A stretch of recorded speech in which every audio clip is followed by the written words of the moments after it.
They were designed to be the best. They met enemies face to face, endured tragedies and enjoyed victories.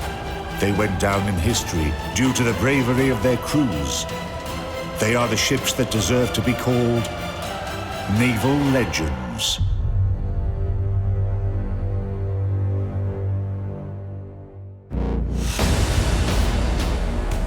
In this episode, Battleship Iowa, a trump card that was never played.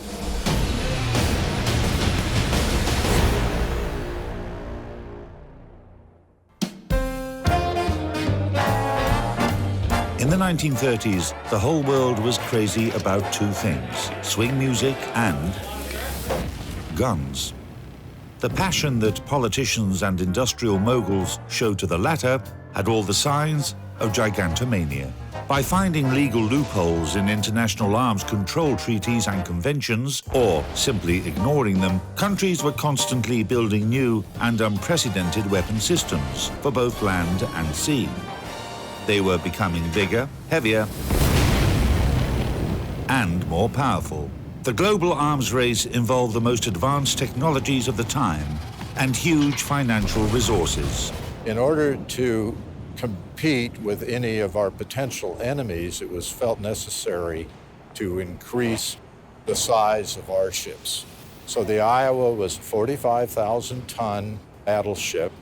The prior ships had been less, the South Dakota class and the North Carolina class.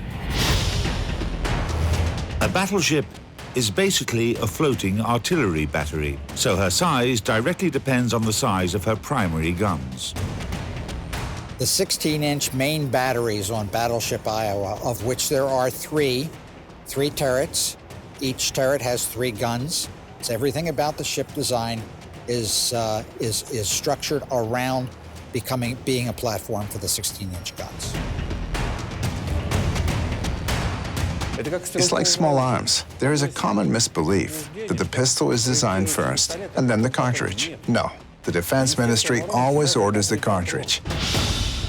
The same for ships. The enemy is 380 millimeters and 305 millimeters. Let's make 406 millimeters because we already have some of the technologies. But let's not make it 40, but 50 calibers long. And they made a 406 millimeter gun. So the ship was built to carry this particular gun. Key specifications of Battleship Iowa. Total displacement, 57,540 tons. Length, 270.5 meters. Beam, 33 meters.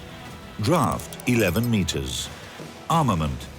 Primary armament, 9 Mark 7 guns in 3 triple turrets. Caliber, 406 millimeters. Maximum range, 39 kilometers. Dual-purpose artillery, 20 Mark 12 guns in 10 coaxial Mark 28 turrets. Caliber, 127 millimeters. Anti-aircraft armament, 19 quadruple Bofors guns. 52 Oerlikon Mark 234 autocannons.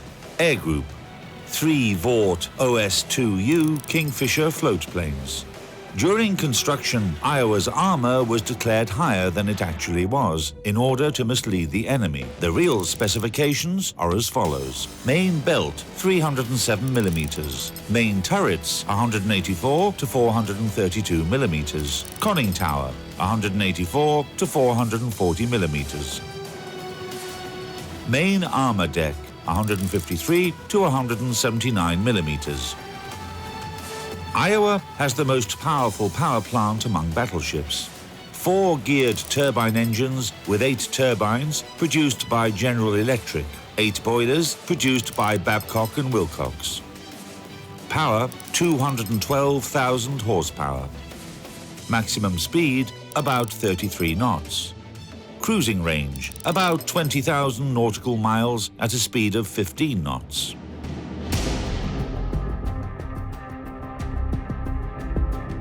Battleship Iowa had a very unique hull design in the bullnose.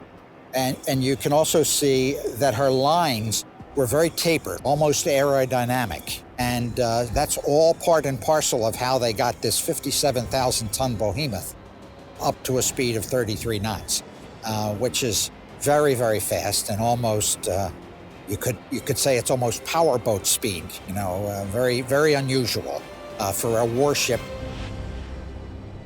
This became an important advantage later on during the war in the Pacific Theater. With a speed like that, Iowa could efficiently escort carrier task forces.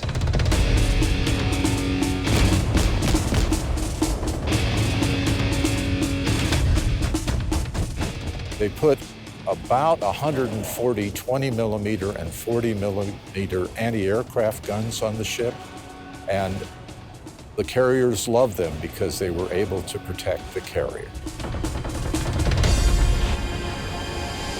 When Iowa was still under construction, the Americans realized that she would play a secondary role in battles against the Japanese fleet.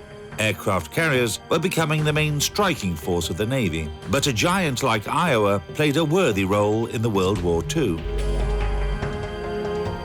Battleship Iowa was commissioned in early 1943. Its first mission was to go north. Naval intelligence felt that the Tirpitz, the German battleship, may be coming into the North Atlantic. The battleship Iowa was sent on an early mission north to block the Tirpitz.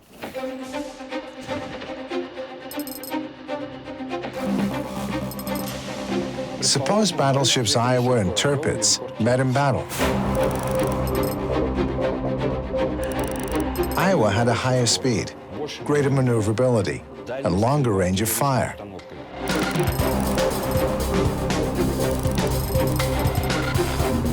Tirpitz would be trying to get in close to Iowa, and Iowa would be looking to keep away, maneuvering and firing at Tirpitz from a great distance. Iowa would have definitely won this battle.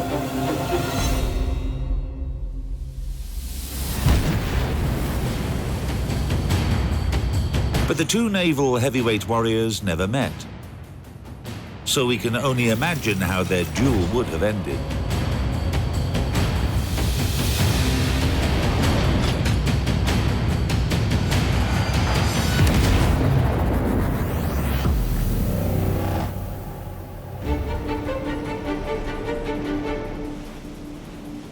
Then, on their second mission in October 12th of 1943, was to accompany, or I should say, carry Franklin Roosevelt across the Atlantic to North Africa. From there, he went on to visit with Churchill and Stalin in the Tehran Conference. Roosevelt was on board the ship for 15 days. When President Roosevelt came on board, the first thing he saw was Vicky. Now, the first captain, Captain John McCrae, brought little dog home one day, and his wife looked at the dog and said, "Get that thing out of here." So the Captain McCrae took the dog and brought him on the ship. And President Roosevelt asked, "Who is this little dog?" And Captain McCrae said, "Well, that's our little ship's mascot named Vicky." So Vicky spent the whole 15 days of the Roosevelt passage in the cabin with Roosevelt. He would roll play tricks. While he wasn't very good as a sailor, he was very good as a dog. And Roosevelt really enjoyed Vicky.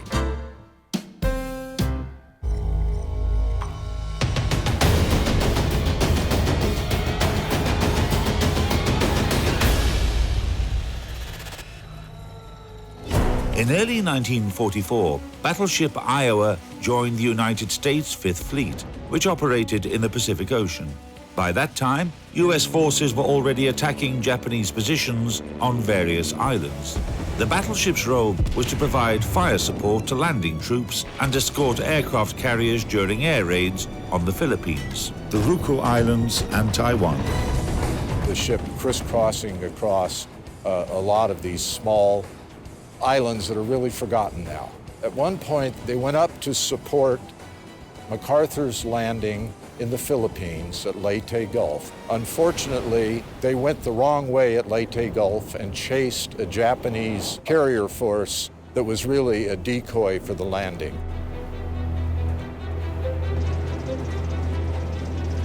They came back, but a little too late to assist in the Battle of Leyte Gulf. They missed that one opportunity to maybe have had a contact with the Yamato.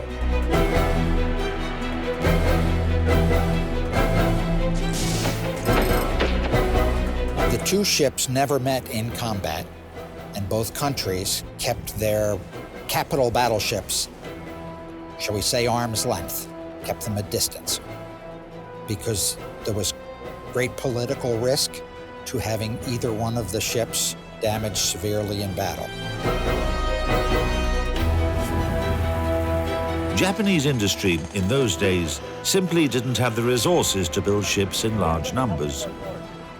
The solution was simple: to make huge ships that would exceed the largest ships of other nations. Super battleships.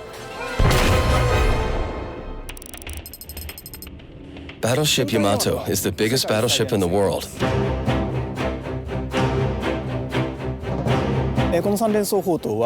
Her shell velocity was 790 meters per second, while its weight could be up to 1.5 tons.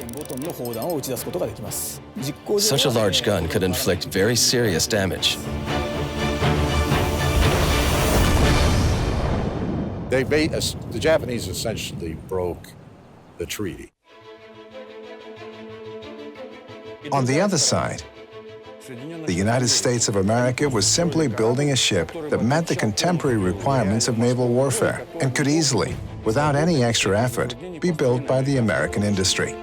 During the war, the Japanese fleet could afford to build only 2 battleships, while the Americans were able to construct more and more new battleships.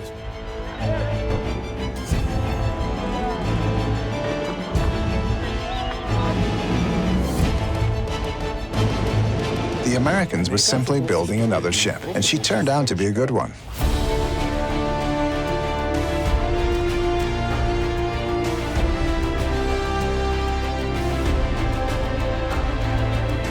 The Iowa, I think, would have, of course I would probably say this, would have taken the day in a battle against the Yamato. She had very accurate fire control for a ship of the 1940s. And I think that would be an advantage for her if they should fight such a battle.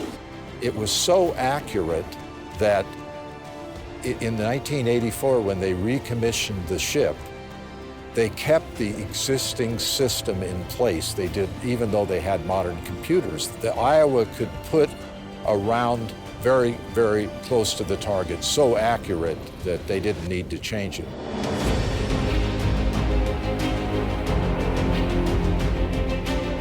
Iowa was the most dangerous enemy for Yamato. If they had met at a range from 20,000 to 30,000 meters, especially in a one-on-one fight and in fine weather, Iowa would have no chance of winning. However, thanks to better radar, Iowa could fight in bad weather and at night. Powerful guns, high speed, and precise radar made Iowa a formidable adversary. If these two battleships had fought each other, the victory would depend completely on the battle conditions. We could get in quick and fire, but then there's always the lucky shot.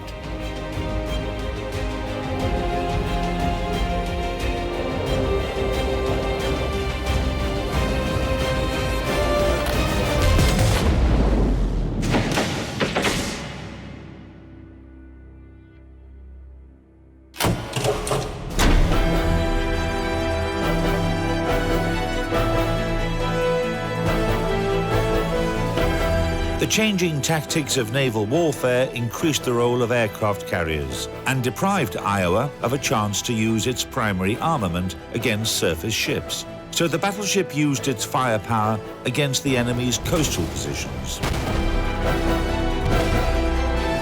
On August the 29th, 1945, when the war was virtually over, Iowa stood side by side with her sister ship Missouri and entered the Tokyo Bay as part of the occupation force. We were next to our sister ship, the Missouri, and the Missouri, of course, is where Douglas MacArthur accepted the final surrender of the Japanese.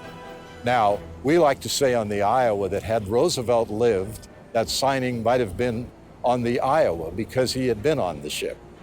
But President Truman was from the state of Missouri, and so the signing was on the Missouri. A sailor that was on that trip once told me that I asked him if he was sad that he didn't get the signing instead of the Missouri. And he said, no, not really. He said the war was over, we had lived, we were going home to our wives and children, and all the guys on the Missouri were busy preparing a photo opportunity for Douglas MacArthur. Upon witness surrender of the Japanese Imperial forces, in the air to be given. At the end of the war, we brought back a large number of American POWs, Japanese prisoners of war, and we brought them home and sailed through the Golden Gate Bridge, and the war was over.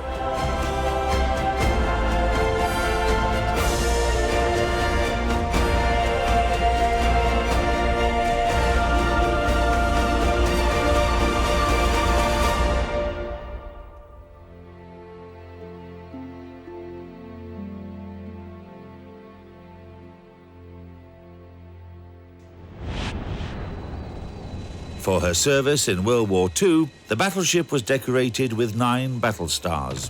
In 1949, Iowa was decommissioned into the reserve fleet, but 2 years later, she was recommissioned and sent on a mission to the coast of Korea. The battleship returned home with 2 more battle stars. From 1958 to 1984, Iowa was kept in reserve, and after modernization, she returned to active service again. However, the event that took place in the late 1980s showed that battleships can also sustain losses outside of wartime. On April 19th, 1989, the biggest tragedy that ever struck this ship occurred. The ship was about 400 miles or so north of Puerto Rico. As I understand it, they had loaded the shell in the number 2 turret, rammed in the powder, and they were about to close the breach when something happened.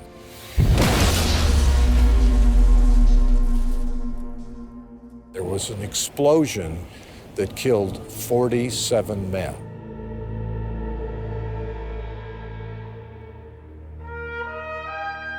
It was by far the biggest loss of life on the ship.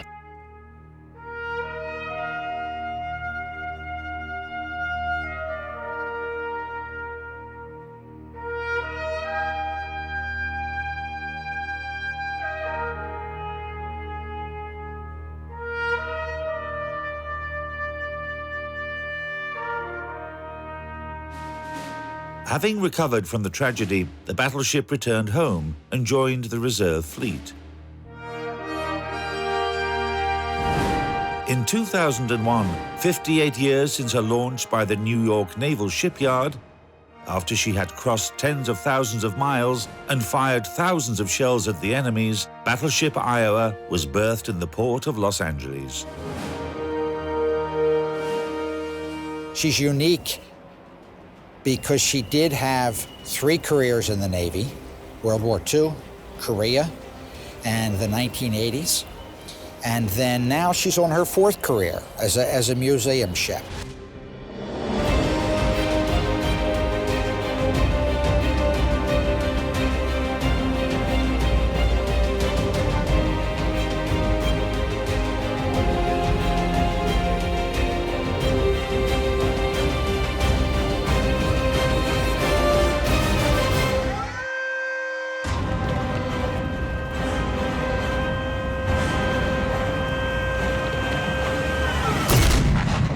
Sailors, stay calm. You can activate your bonus code up to April 27th. Don't panic, stay with us, and don't forget to subscribe, as there are more bonus codes to come. Have a lovely time. Fair winds and following seas. At the beginning of the 20th century, the Russian Navy experienced a series of shocks that brought it to its knees. The first significant hit came with the Russo-Japanese War, when the Russian Empire lost almost all of its big ships. Then World War I, the Russian Revolution of 1917, and the bloody civil war that followed destroyed both the empire and its navy. Nevertheless, the Bolsheviks looked to the future with optimism when they started building the new socialist state. They saw a future in which the mightiest ships in the world, Soviet ships, would sail on the high seas, protecting the peace and prosperity of the Soviet Union.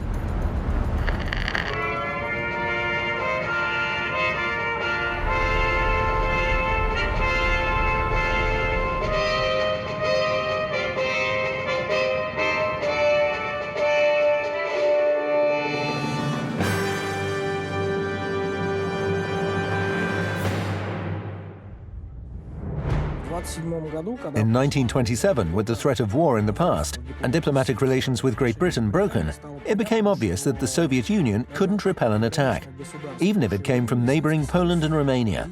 For this reason, in 1928, the state approved a program for the first 5-year plans. These resulted in the development of their heavy industry, particularly the metallurgy industry, which enabled the start of military construction and the development of the armed forces.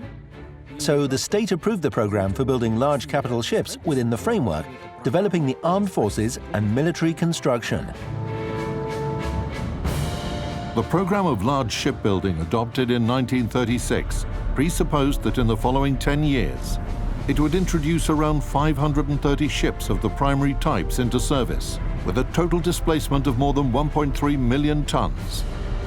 Battleships were planned to have comprised half of that tonnage. The funniest part of this was that not a single great country in the world, out of their potential enemies, considered the Soviet Union as an enemy they might battle at sea.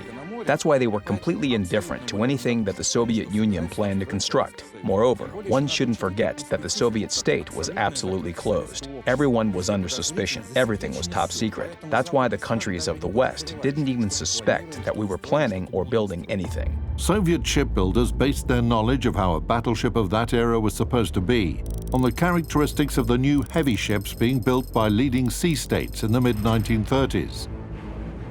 In February 1936, the requirements specifications for designing a Baltic Sea battleship, Project 21, and a Pacific Ocean battleship, Project 23, were formulated. After revisions of the technical requirements specification of Project 23, it was named as a Type A battleship. In the spring of 1937, when officials of the Soviet Union learnt that the Japanese and Germans had started building battleships with a minimum displacement of 50,000 tons, the Ministry of the Shipbuilding Industry suggested that the Design Bureau should rework the project without any limitations in a period of 3 months. In November 1937, Project 23 received its third revision. After 18 months, its final requirements specification were approved, and by that time, 2 ships were already under construction. The ships should have been built in series, 4 battleships at a time. The keel of flagship Sovetskiy Soyuz was laid down in Leningrad. The hulls of Sovetskaya Rossiya and Sovetskaya Belorussia were laid down in Molotovsk, which is now called Severodvinsk, and another, the hull of Sovetskaya Ukraina in Nikolaev. Performance characteristics of Project 23 battleship, 1939. Length, almost 270 meters. Width, almost 39 meters. Draft, 10.45 meters. Full displacement, 65,150 tons. Armor. Primary armor belt, 375 to 420 millimeters. Total horizontal armor, 230 millimeters. Main battery turrets, 230 to 495 millimeters. Armament. Main battery, 9 406mm B-37 guns in 3 turrets. Secondary battery, 12 152mm B-38 guns in 6 turret mounts. AA battery, 4 twin mounts with 100mm B-54 guns. 8 37mm quadruple 46K machine guns. Aircraft armament, 4 Core 2 seaplanes. Main propulsion plant, 6 water tube boilers and 3 main geared turbine units. Full power, 231,000 HP. Maximum speed, 28 knots. Travel distance, 7,200 miles at a speed of 14 knots. According to the shipbuilding program of 1938 to 1945, approved by the USSR Committee of Defense, the following number of ships were planned for introduction into service. 6 battleships for the Pacific Ocean Fleet, 4 for the Baltic Sea Fleet, 3 for the Black Sea Fleet, and 2 for the Northern Fleet. What does it mean to build 15 battleships? Can you imagine the required industrial base? These battleships required special factories to produce their ammunition, artillery mounts, machinery, and so on. The entire economy of the country was geared towards this.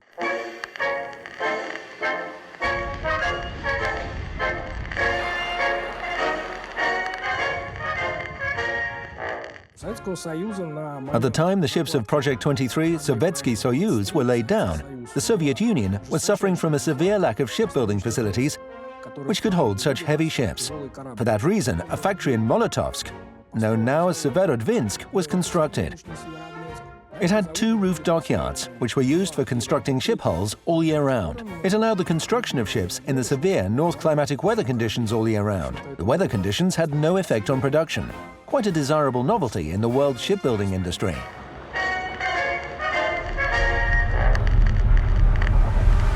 The difficulties that Soviet industry had to face during the construction of these ships were unprecedented. Delays in supplying steel for hulls to the shipyards, difficulties in producing armor at the required quality and volume, and most importantly, a lack of skilled specialists. Pre-revolution experience in designing and building large ships was partially lost or obsolete. And as a result, the young Soviet school of shipbuilders had to catch up on the trends of the time, fast. Imagine you're an automobile engineer. You're called to Moscow and then told, today you'll be building not cars, but tanks T-80 or T-90. How would you respond? Perhaps you'd say, but I've never built anything like that. And they might respond, does that mean that you can't build a tank? Are you an enemy of the Soviet Union? A German spy? Now you've been brainwashed. It's neither bad nor good.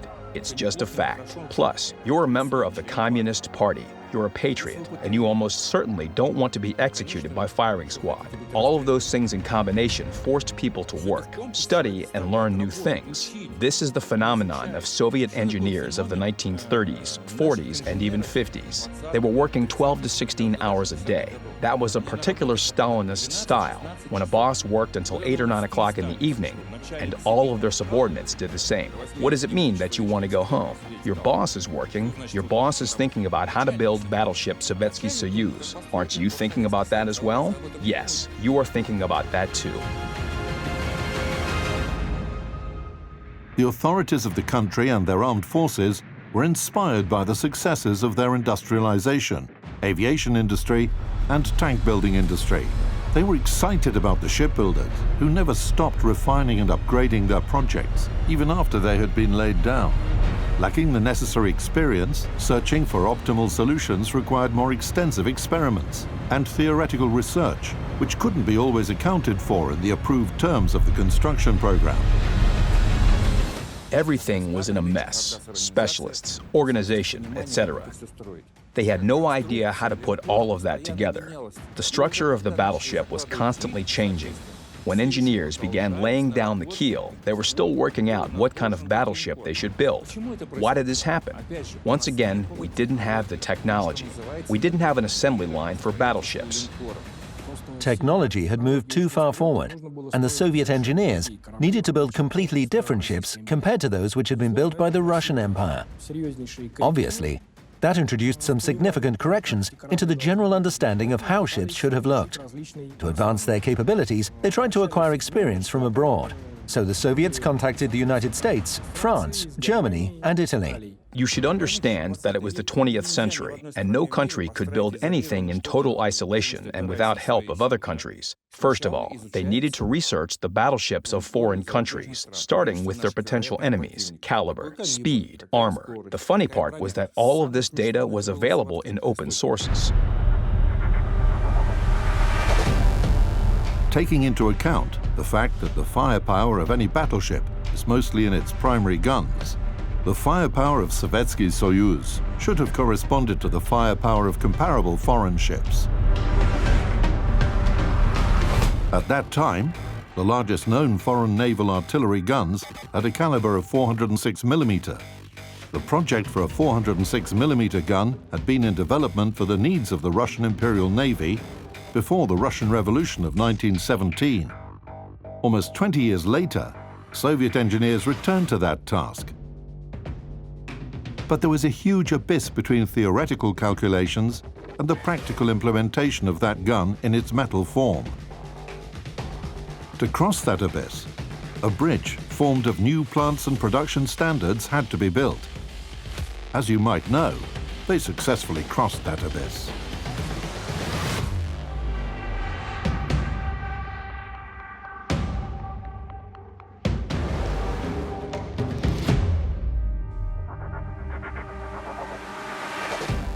In 1940, the MP-10 test mount was installed at the Naval Artillery Test Range in Leningrad for testing gun B-37. By simply looking at that mount, one could easily imagine how enormous a battleship turret with 3 such guns would have been. The most outstanding part of the gun was its barrel, which weighed more than 137 tons without its housing. 2 blast furnaces were used simultaneously for casting blanks to produce the barrel. Then those gigantic cast slabs were forged on a press and processed on a huge bench, but with a length of around 36 meters. In general, it took around a year to produce a single barrel.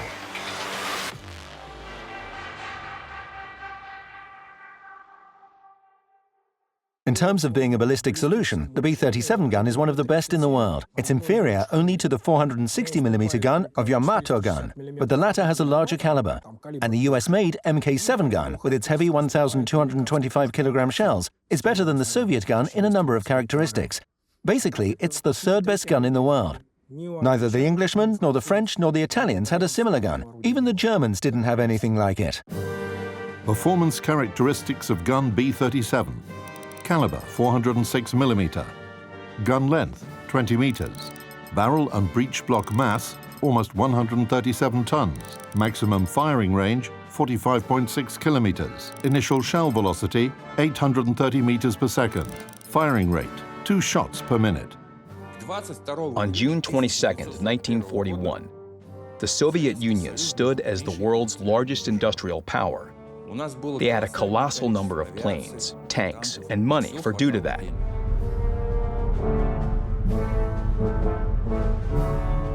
But as soon as World War II started, all of their forces were destroyed on the western border.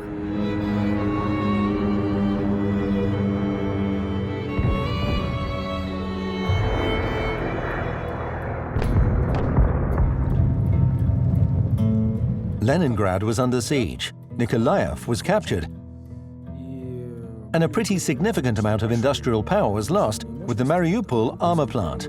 It also became apparent that the war wasn't going to be fought at sea, but on land, so all of their forces and supplies were concentrated on provisioning the land front. Thus, the battleship construction program was halted.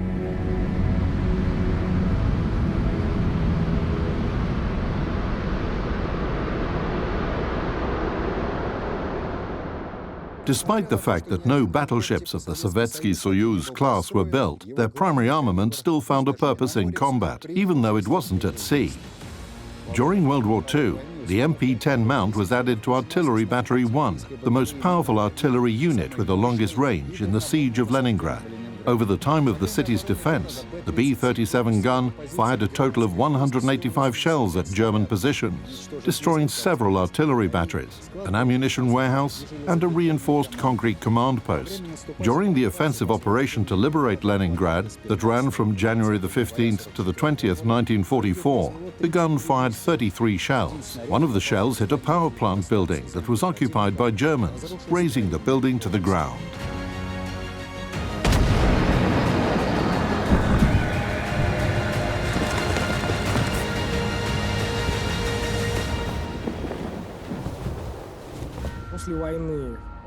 After the war, the Soviet authorities considered finalizing the construction of Sovetskiy Soyuz's hull, but came to the realization that the ship didn't correspond to the post-war reality, primarily because of its AA defenses, but also because of its secondary armament.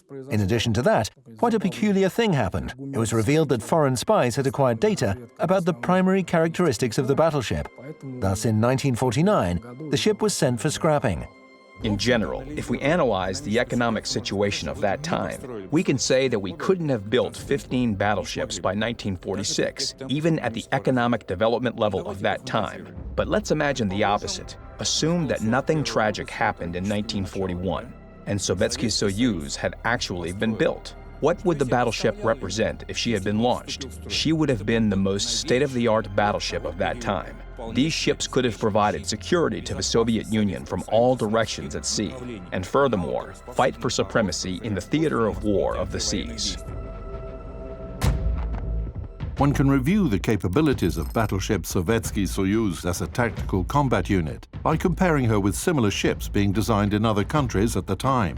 The only similar ship that was actually built was Iowa. The British Lion and German H-class battleships, like Sovetskiy Soyuz, were never built. With respect to her size and displacement, Sovetskiy Soyuz was larger than the British Lion and was comparable with US and German battleships. However, she had much better armor than other battleships.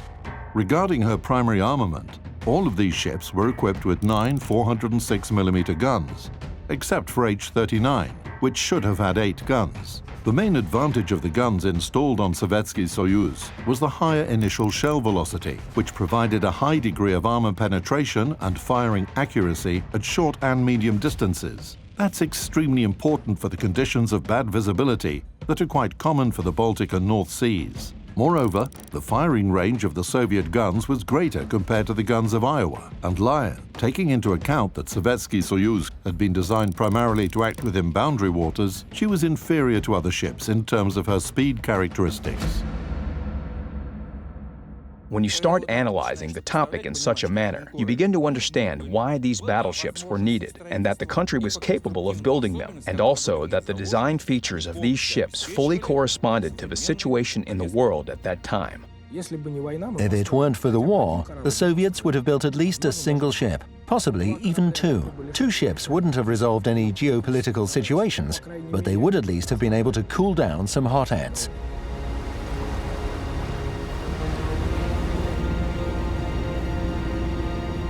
Even though they were never built, the Sovetskiy Soyuz-class battleships greatly influenced the entire scientific, technical, and production base of the USSR industry. Brand new metallurgical industrial sectors appeared, as well as shipyards, and cities were founded in the fields from the resulting infrastructure.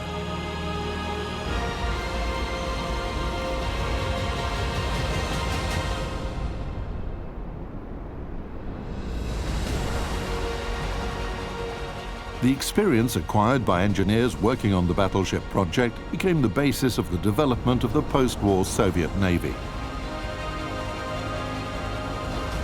Those people who worked on Project 23 gained confidence in their abilities and bravely accepted the challenges of the new technological era. They went on to successfully create nuclear and guided missile ocean-going ships in the couple of dozen years that followed.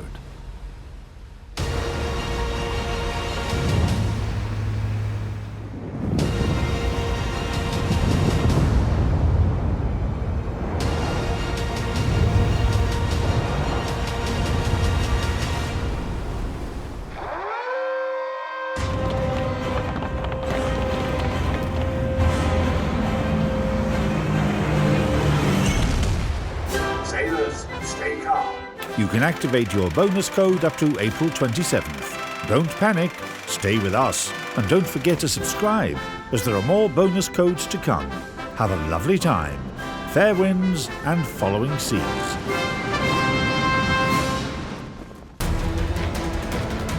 They were designed to be the best. They met enemies face to face, endured tragedies and enjoyed victories. They went down in history due to the bravery of their crews. They are the ships that deserve to be called Naval Legends.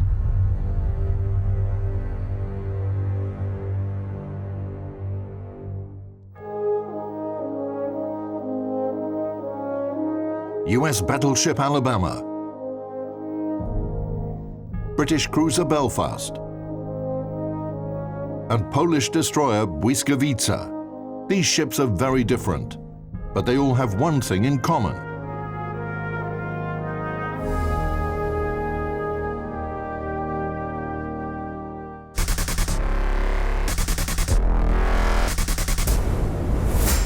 The Bofors L-60, one of the best automatic anti-aircraft guns of World War II.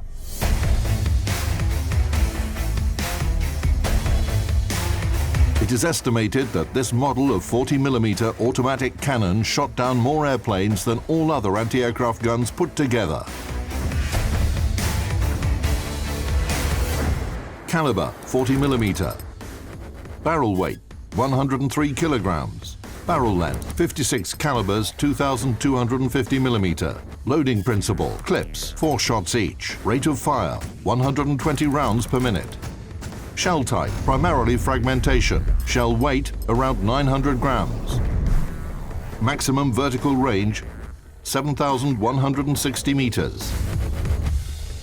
Guns were installed in single, coaxial, quadruple, and 6-barreled mounts.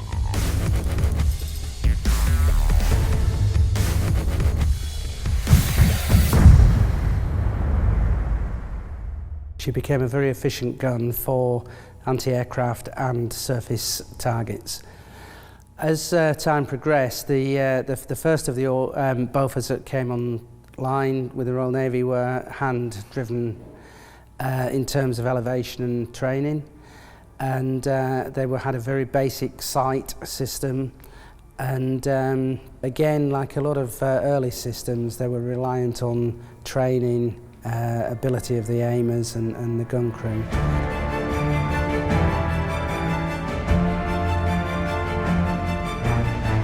The specifics of World War II artillery relies on the fact that the smaller the caliber is, the more it depends on the gun crew, on their cohesion in combat.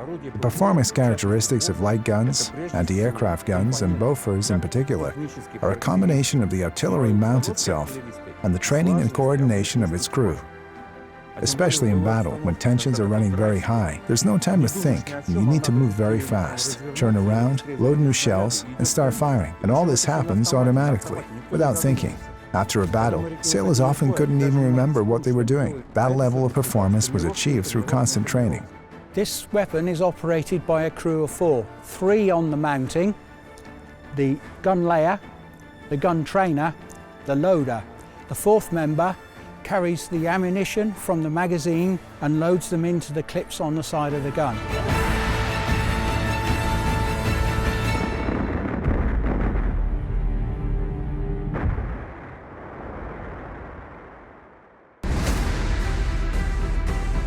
The L-60 was developed in neutral Sweden.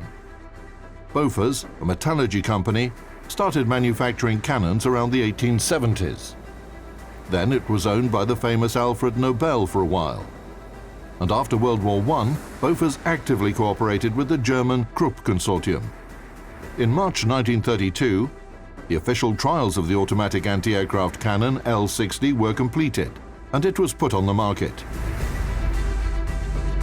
In 1933, British and American military engineers studied the gun and were quite impressed. The Swedish system was more effective than the obsolete British Vickers pom-poms and had more firepower than the Chicago pianos used by the US. The maximum vertical range of Bofors was almost twice that of the British gun, and though the Swedish system had a slightly lower rate of fire than its American counterpart, the shells it used were twice as heavy.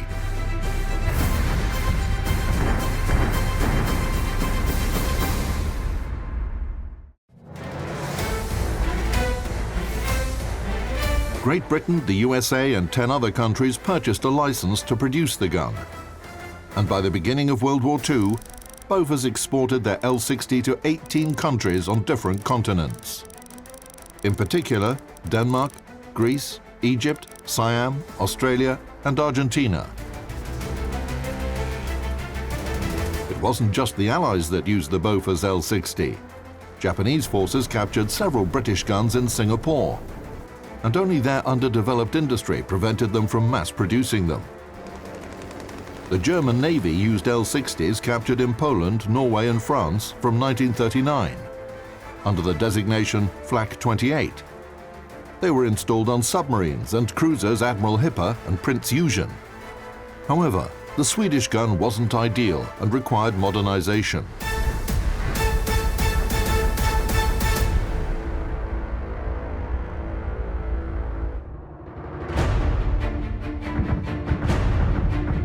After 300 rounds, it would be too hot and require the barrel to be changed. The barrel is air-cooled, and therefore the ambient temperature plays a great part in how long it would actually require to cool down. During an intense battle, several hundreds or even thousands of shots are fired. That's why the issue of barrel replacement is so vital. This is why the gun crew was trained to carry out this maintenance under combat conditions. They could complete the procedure in mere seconds.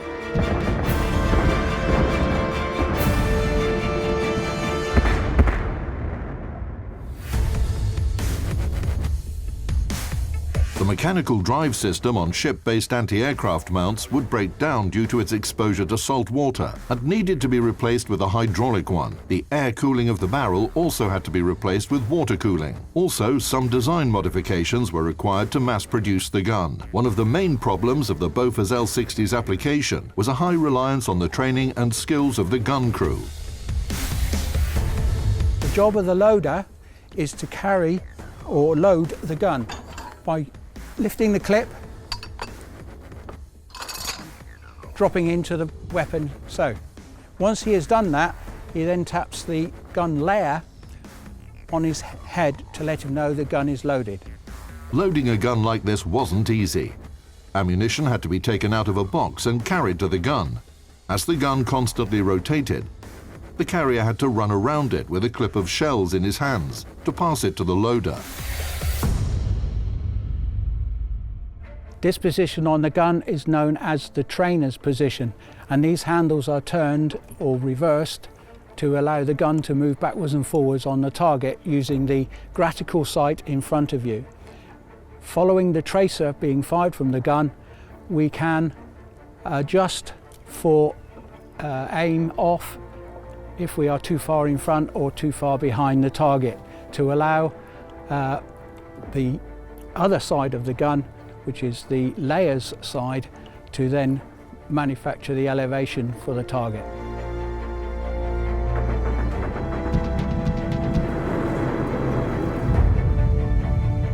As time went on, the gun developed, and so that we could come away from the hand-driven gun, she was turned into a hydraulic-driven gun, so she had pressure tanks and oils and such like.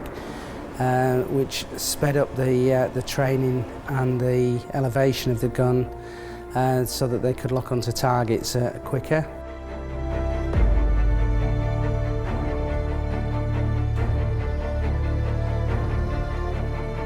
This is the gun layer's position. He was also the captain of the gun and responsible for giving orders to the rest of the crew.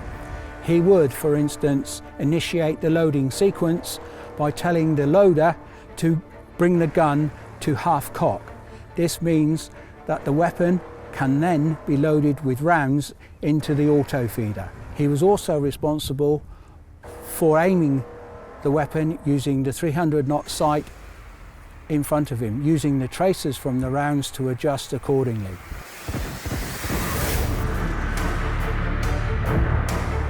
The sight arrangement was going away from the spiderweb type of sight to a mirror type of sight, which was basically what we'd call a head-up display today. On small displacement ships, Anti-aircraft guns were aimed manually, but on cruisers, battleships and aircraft carriers, the firing data was produced by directors, special systems that controlled anti-aircraft artillery by calculating targeting parameters and sending them centrally to the receiving devices on guns. The information on target parameters was supplied by anti-aircraft rangefinders and later by gun radars.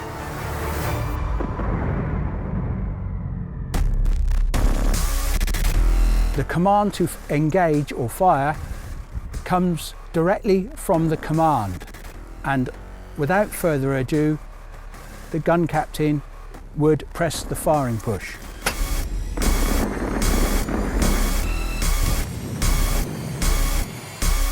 As long as he held his foot on the firing push, the gun would continue to fire as long as it had enough ammunition in the hopper to keep feeding it.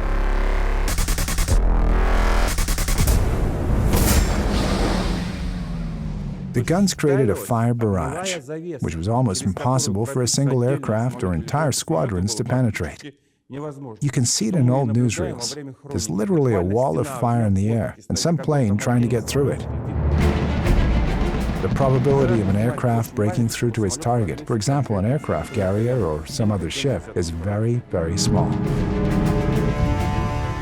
The Bofors L-60 proved its worth during World War II. The anti-aircraft gun Bofors L-70 became its logical continuation. The human factor is crucial in wars. A man can become frightened, maybe poorly trained, or something unexpected can happen to them.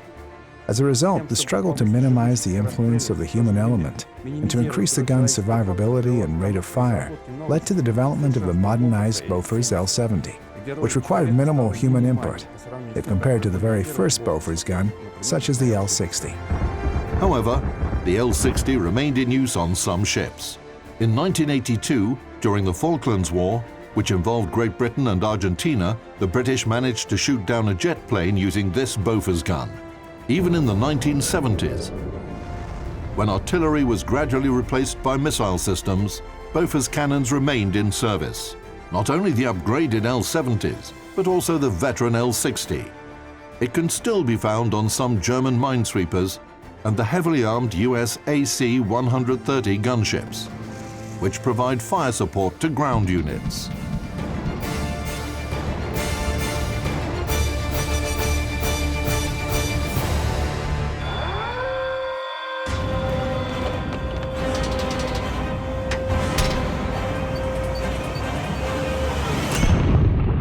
Sailors, stay calm. You can activate your bonus code up to April 27th.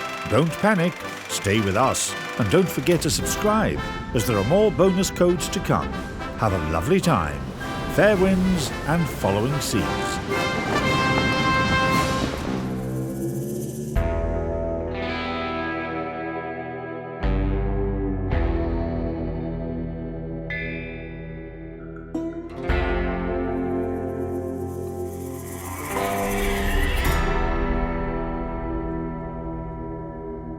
Hamilton, Ontario is about 45 minutes southwest of Toronto.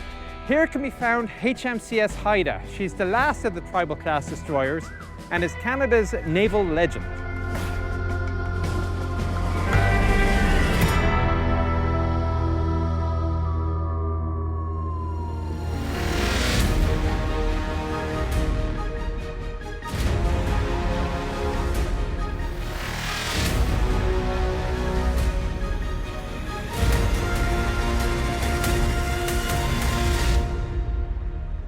If you had asked a Canadian at the beginning of the 20th century to tell you about their country's navy, which has more than 240,000 kilometers of coastline, their answer would probably be no longer than this sentence.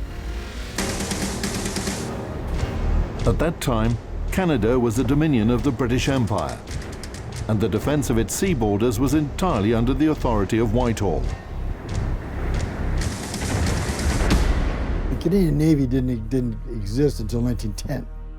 Okay, and then the First World War, we had two old retired cruisers from the Royal Navy, but they did nothing. It just served as depot ships, basically. And a lot of it was, did we even have to have a Navy in the first place? and there was a big problem with the whole defense actually in the 30s. Do we even need it? And there wasn't really a goal, wasn't a need seen for the Canadian Navy.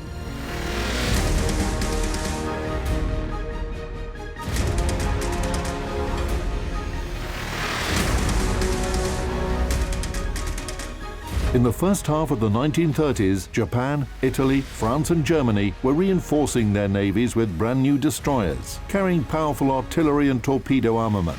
Of course, Great Britain didn't want to be an outsider in this race. In 1935, British engineers developed a destroyer that was able to successfully oppose the most powerful ships of this type at that time, the Japanese Fubuki-class destroyers. It became known as the Tribal class.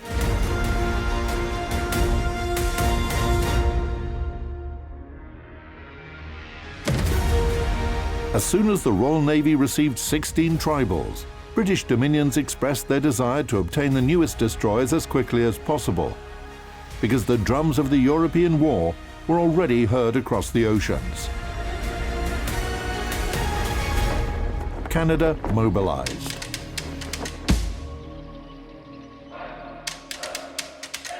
One-tenth of Canada in 1939 had a population of 12 million.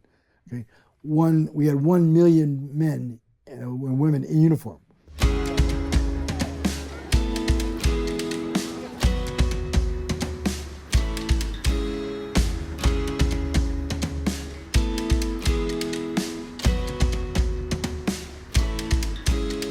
All of those people were volunteers. All the Canadian combatants were volunteers.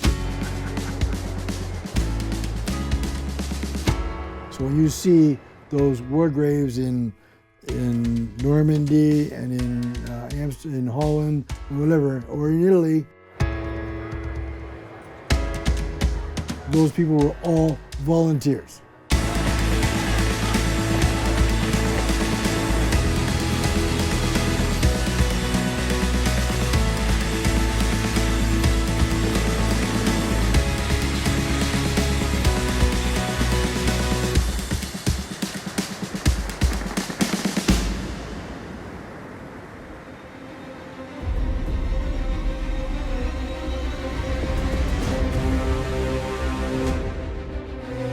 During the war, as the Canadian Navy grew, mostly thanks to the addition of escort corvettes and frigates, its area of responsibility also increased, and in the end included the entire North Atlantic. Each new ship, even a modest minesweeper, contributed to the combat capability of the Allies at sea.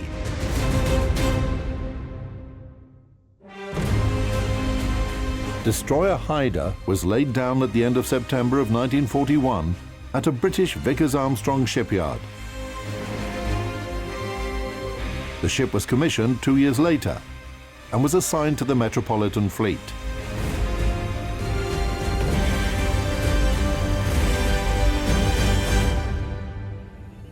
Specifications of destroyer Haida: length, almost 115 meters. Beam, more than 11 meters. Draft, 3.96 meters. Total displacement, 2,519 tons. Armament: primary armament, 6 Mark 12 guns installed in 3 twin turrets, caliber 120 mm. Mark 16 dual-purpose guns in a twin mount, caliber 102 mm. Anti-aircraft artillery, a Vickers Mark 7 quadruple anti-aircraft machine gun, pom-pom, caliber 40 mm. 6 twin Oerlikon autocannons, caliber 20 mm. Mine and torpedo armament, a quadruple torpedo launcher, caliber 533 mm. 2 Mark IV mortars and an aft depth charge release gear. The ship carried 30 mines in reserve. Power plant: 3 Admiralty-type boilers and 2 Parsons geared steam turbines. Power: 44,000 horsepower. Maximum speed: 36 knots. Cruising range: 5,700 miles at 15 knots. Haida's primary punch came from 3 twin 4.7-inch mounts. This was very heavy firepower for a destroyer of the era. They did come with a couple of advantages, as a few German destroyers discovered, but they also came with one significant disadvantage. The elevation was limited to only about 40 degrees on these mounts. In order to fix this, what they did was they replaced the 47s with twin 4-inch dual-purpose mounts, such as the ones behind me now. These could elevate up to 85 degrees and thus engage aircraft as well as surface targets out to about 14.5 kilometers. From the very beginning, designers of the Tribal project put emphasis on reinforced artillery armament and planned to install 5 120mm twin turrets, 3 on the bow and 2 on the aft. The ship was conceived as a destroyer leader, and it was intended to partially complete the objectives of a light cruiser, supporting squadrons of Allied destroyers, defending the main forces of the fleet against enemy destroyer attacks, and carrying out long-range reconnaissance and patrols.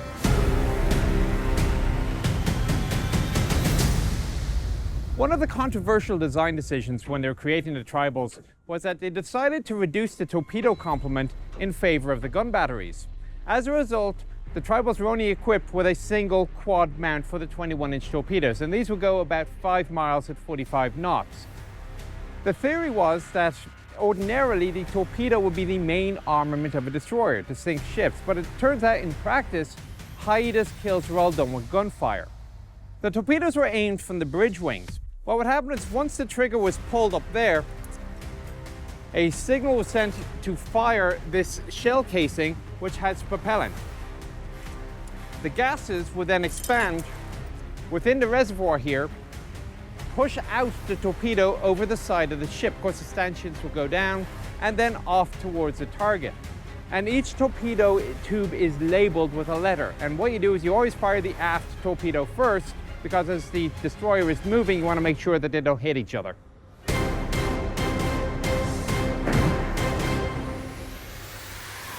Of course, having the ships is all very well, but they're not going to do very much without having the personnel to man them. Canada started off the war as basically a homeland defense force. She had 6 destroyers, a number of smaller vessels, and a navy of about 1,700 personnel. They had great possibilities for promotion though, because by the end of the war, Canada's navy had expanded to over 110,000 personnel and had the 3rd largest amount of surface vessels in the world. Destroyer Haida began her combat career by escorting Russian Arctic convoys. At the end of December 1943, the German battlecruiser Scharnhorst tried to attack convoy JW-55B, which was escorted by Haida among others. However, the destroyer did not have a chance to participate in the destruction of the German raider. It was handled by her more heavyweight allies from the Metropolitan Fleet. At the start of the Second World War, the Canadian Navy came under the control of the Royal Navy. And they were controlled, operated basically controlled by the Royal Navy. It wasn't until later on, again, as the Canadian Navy grew, that we were looking for our own, we again became our own entity unto ourselves, okay? Just A, because of size, and B, because of where we were. But by and large, yes, the Canadian Navy was very much treated as colonials and second-class citizens, except for, again, this ship and the Tribals. These were the top of the form, and they bested the Brits at doing the same thing. In January 1944, Haida was assigned to the 10th Destroyer Flotilla, which monitored the western part of the English Channel. On April 26th, during a patrol, her squadron discovered 3 German destroyers. Haida and her sister ship, Athabaskan, engaged the German T-29, which ended in the destruction of the latter. 1.5 months later, roughly in the same area, a battle took place in which Haida made herself famous and brought glory to the entire Royal Canadian Navy. The 9th of June 1944 saw Haida partake in a rather spirited and very chaotic fight against the 8th Destroyer Flotilla of the German Navy.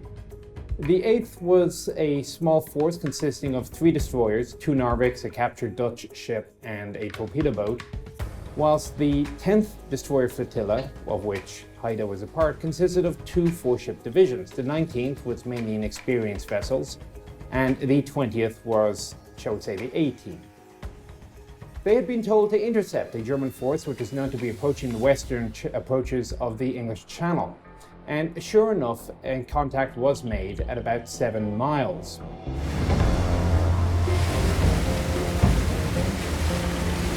The The German destroyers spotted the Allied ships first when they became highlighted by the moonlight. The Germans launched 12 torpedoes, but their adversaries managed to dodge them. An artillery battle broke out, and the Allies had total fire superiority. Haida and Huron concentrated fire on Z-24 and quickly achieved success. Almost the entire above-water part of the ship was destroyed and set ablaze. The enemy attempted to flee under the cover of a smokescreen. The flagship Z-32 continued fighting against Tartar and Ashanti on her own and took 3 hits. Z-32 turned right to put some distance between her and the Allies. Ashanti rushed after her. At this moment, the damaged ZH-1 became visible in the dissipating smoke. Her artillery quickly opened fire on Tartar, but Ashanti arrived in time and torpedoed the motionless ship. The torpedo explosion tore the ZH-1's bow away. Ashanti kept firing on the German destroyer. At 2:40, ZH-1 exploded and sank.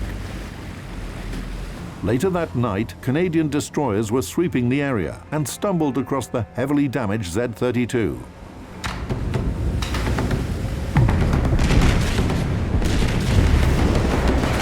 Fleeing from them, Z-32 was driven ashore on the Ile de Batz, where in the morning she was finished off by British Beaufighter aircraft.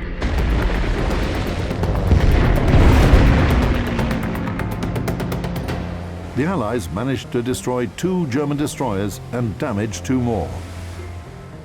After the successful battle on June 9, 1944, Haida and her allies continued to complete missions aimed at removing enemy ships from coastal waters.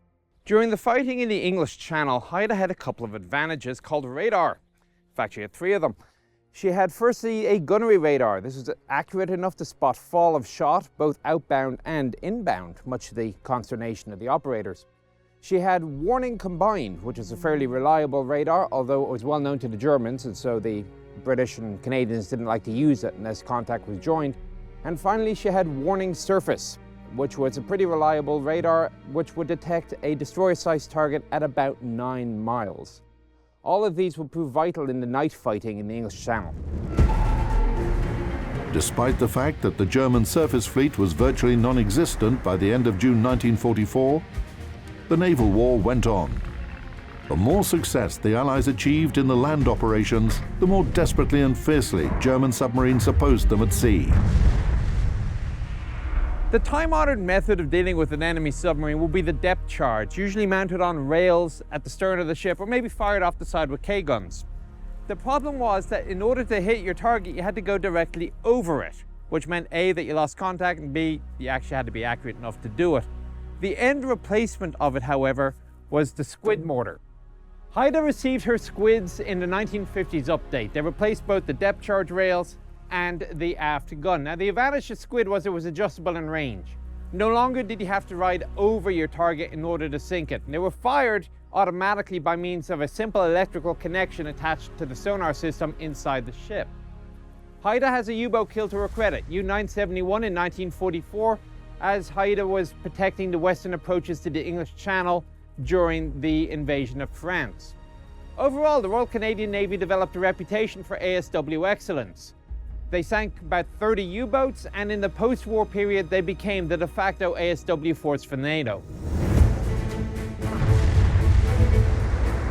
During World War II, the number of people in the Canadian Navy grew almost 70 times. And in all those years, Canadian sailors developed their own understanding of naval service, which was slightly different from the traditions of the British Royal Navy. An interesting event in Canadian naval history happened in 1949 with what are known as the Canadian Mutinies. Now, the word is a little bit strong for what happened, not least because the captain of Athabaskan accidentally on purpose left his cover on top of the written list of demands from the junior sailors, so he never officially saw anything. This happened on a couple of ships about the same time, not Haida, it should be noted, and what it really was more of a sit-down protest pending an airing of grievances. And this came down to something of a cultural difference between North Americans and people from England. Where North American people, we tend to be a little bit more independent, shall we say. We like to know why we're doing it. We like to have a little bit more consideration, shall we say, from up above, instead of simply being told you're going to do this when, like it or lump it. The officers were more steeped in the tradition of the Royal Navy, the British Navy, which perhaps was a little bit more autocratic. The end result of this, it all worked out fairly well, is that the Canadian Navy developed new policies which took greater concern of the requirements, shall we say, of the junior enlisted sailors. Some people in the Canadian government believed that this incident was inspired by communist ideas, but this opinion was completely unjustified. Moreover, the destroyer was soon sent to Southeast Asia to fight against the Red Menace. Again, the ship was converted to the way it is now. The armament was all changed, upgraded in 1951. And this is the way the ship was when it went to Korea in 1952. And that's where Haida became famous when it joined what they call the Train Busters Club. And this was a method of trying to destroy North Korean trains that ran along the coast at night. And it ran at night, figuring they couldn't be seen. So they ran it became a contest invented by the U.S. Navy to see if they could destroy these trains, train busters. In the history of the Train Busters Club, there were 25 trains destroyed. Haida is second in train busting with 2.5. Haida's record has always been superb gunnery actions. In fact, the current Canadian Navy trophy for gunnery expertise is named after Haida. It's the Haida Trophy for gunnery excellence. During her second tour of duty in the Yellow Sea in 1954, Haida patrolled Korean shores, supervising the implementation of the ceasefire treaty supported by the United Nations. This was the first example of what we call today a peacekeeping mission, 10 years before this notion was introduced and became widely used. Haida reprised this role during the Suez Crisis of 1956.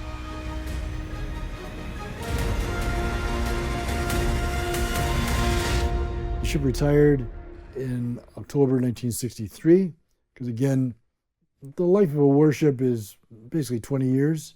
And again, at that time, the Canadian Navy was expanding. They were building completely different types of ships. And again, the men that were needed on the tribals were needed to man other ships. So the tribals were scrapped. And it was that time that an ex-naval person, Neil Bruce, decided that it'd be try to preserve the ship as Canada's greatest ship and just preserve it as a tribal.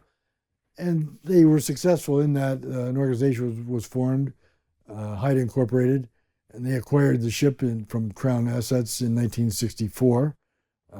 They bought it for a huge sum at that time, $20,000. And it existed there as a museum, naval, National Historic Site.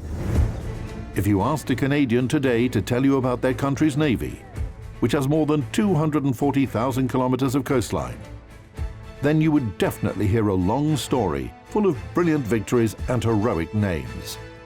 Especially Haida, a destroyer of the Royal Canadian Navy.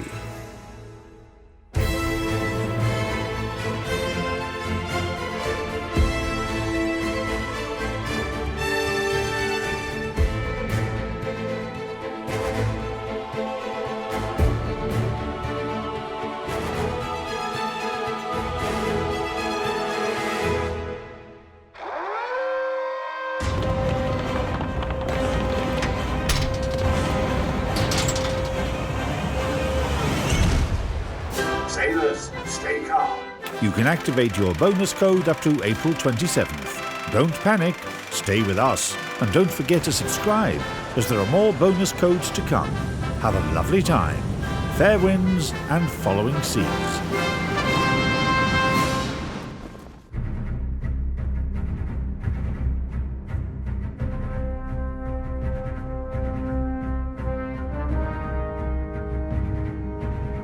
We're currently in the warehouse for the Explosion Museum now, where we keep many of our artifacts, very interesting guns.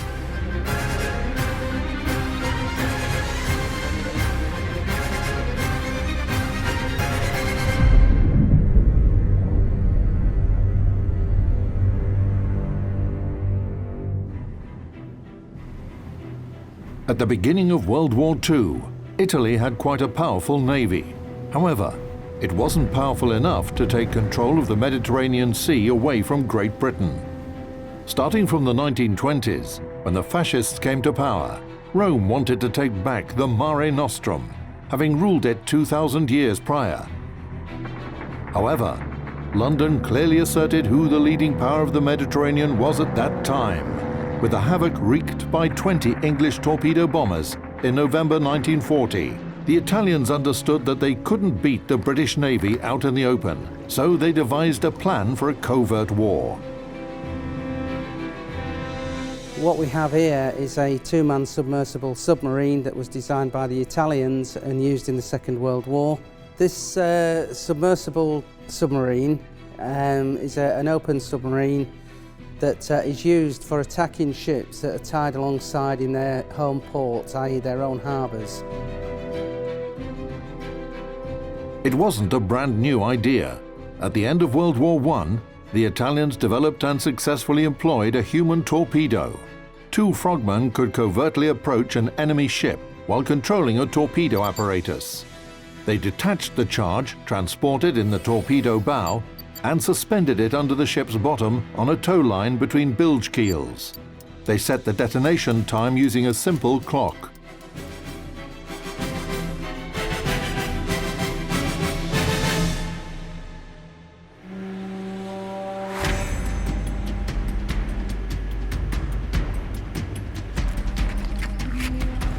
In the mid-1930s, Italian forces renewed their interest in human torpedoes. Mussolini thought of this as the super weapon that was capable of destroying the British Navy, which threatened the Duce's imperial ambitions. In 1935, the Italians designed an experimental prototype based on the 533mm torpedo used by their navy. That same year, in the mouth of the Serchio River, between La Spezia and Livorno, the Italians established a secret guided torpedo training base, where the assault fleet frogmen could master the super weapon.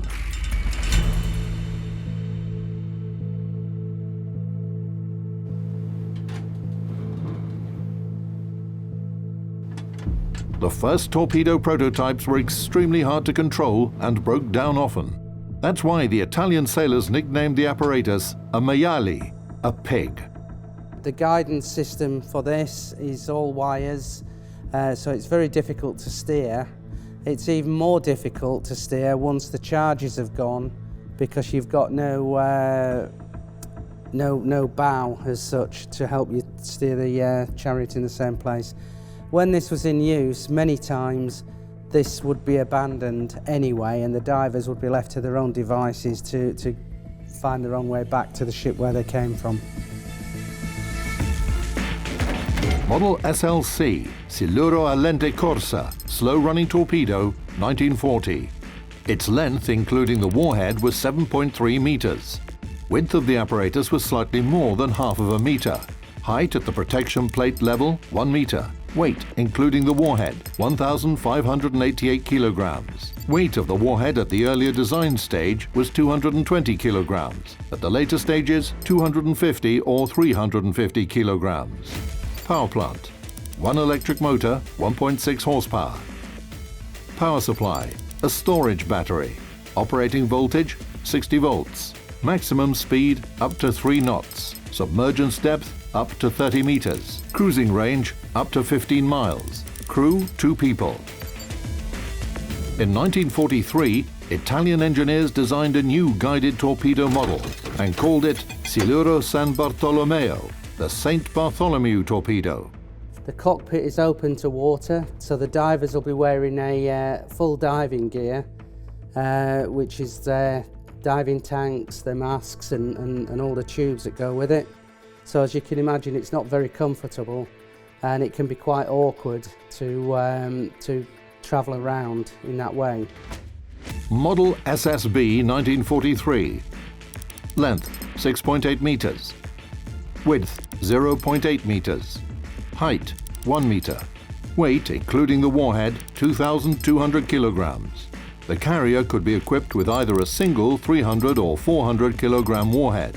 or 2 consecutively loaded warheads at 180 or 200 kilograms each.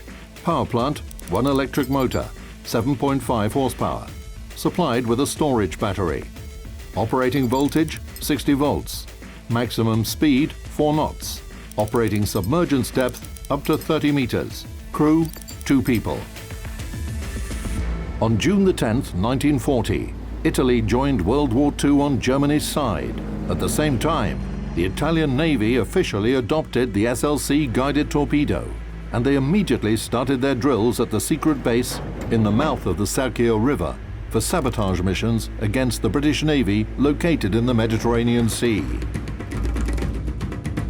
In 1940 to 41, fleet frogmen on the SLC guided torpedoes executed 8 raids on the main British naval bases in Gibraltar, Malta, and Alexandria. Most of the missions failed, but the Italians persistently mastered the combat application and equipment of their guided torpedoes. The levers and the controls in here, apart from the steering controls, we have valves which control the air in the ballast tanks, again to assist the depth of the underwater submersible. The whole contraption is more like a fairground ride than it is a serious war machine. But you know, in 1942, 1943, when this was used, they were prepared to try anything, and they would launch these in the dead of night, and then they would go into harbours to cause as much damage as they possibly could. At the end of 1941, the Axis launched another offensive on the English ships. The naval situation was more than just satisfactory.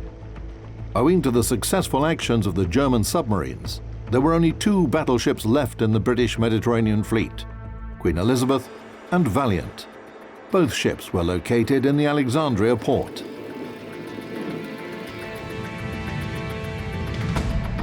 On December the 14th, submarine Shira, carrying 3 SLC guided torpedoes and 10 frogmen, left the secluded Porto Lago Bay on Liros Island and set sail towards Alexandria.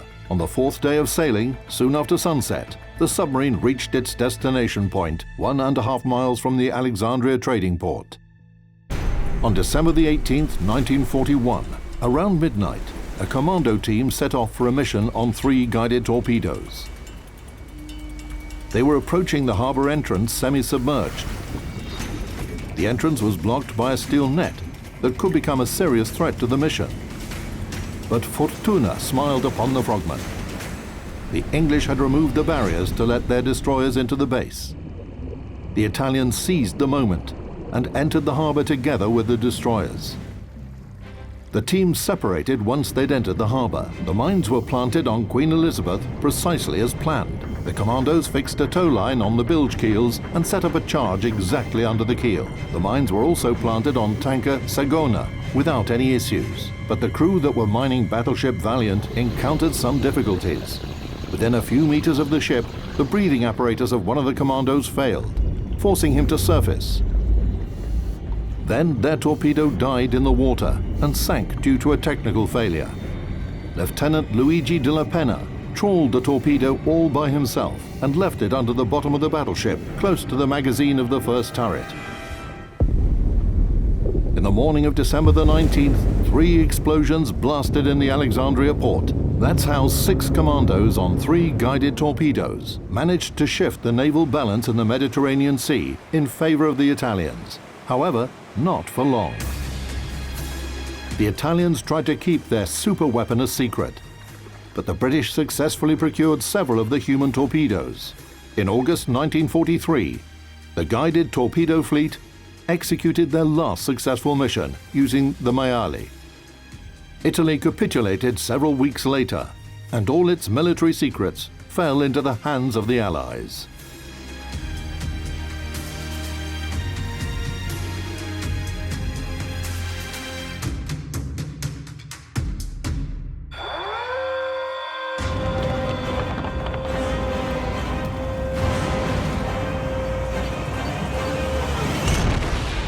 Sailors, stay calm.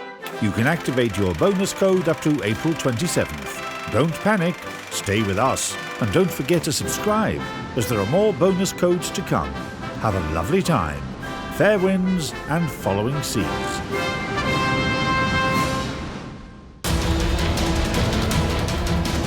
They were designed to be the best. They met enemies face to face, endured tragedies and enjoyed victories. They went down in history due to the bravery of their crews. They are the ships that deserve to be called Naval Legends.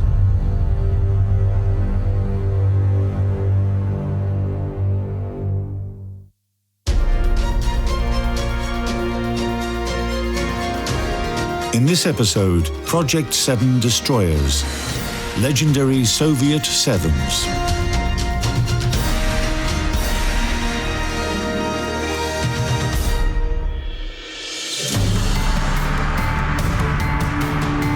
In Qingdao, eastern China, on the shores of the Yellow Sea, destroyer Anshan is docked at one of the port's moorages. She served in the Navy of the People's Republic of China for 30 years, but that's only one chapter in her biography. In the past, this destroyer was called Rekordny. She served in the Pacific Ocean, protecting the USSR's borders, and was one of 28 Project 7 destroyers, known to naval history enthusiasts as the legendary Soviet Sevens. The history of these destroyers began in the 1930s. After the Russian Civil War, the shipbuilding industry of the young Soviet state had to be rebuilt from scratch. By that time, the naval forces of the Workers' and Peasants' Red Army had only 17 destroyers that had been built before World War I.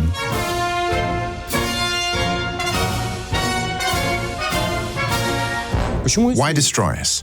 There's a saying, mighty oaks from little acorns grow. A destroyer is a versatile ship. She carries artillery, lays mines, fights off enemy planes, engages enemy ships, and conducts reconnaissance. She can carry out a multitude of missions. That's why this ship was intended for the Black Sea, the Baltic Sea, and to some extent the North Sea and the Pacific Ocean. At that time, the Navy only had Noviks.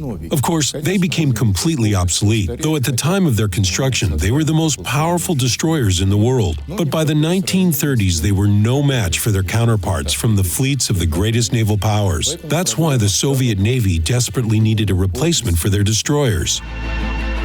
The newest Italian Maiale-class destroyer was chosen to serve as a prototype for Project 7. Soviet engineers went to Italy, studied the blueprints, observed the ship's construction process, and in 3 years created a general arrangement for a new Soviet production destroyer.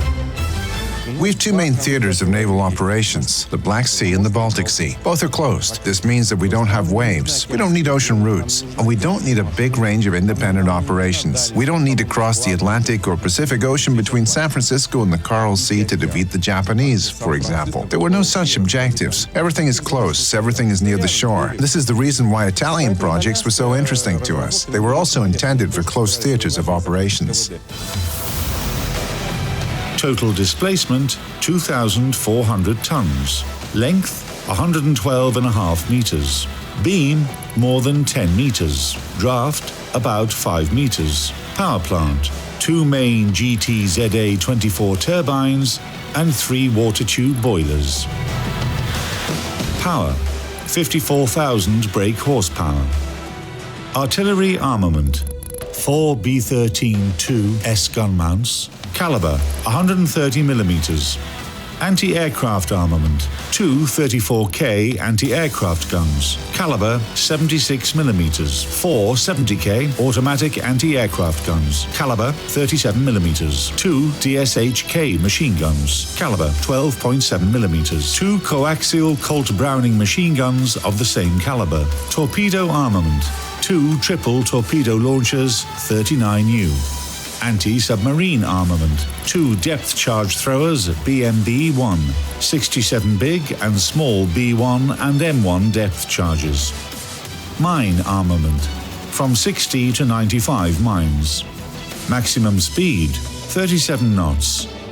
Cruising range, 1,447 nautical miles.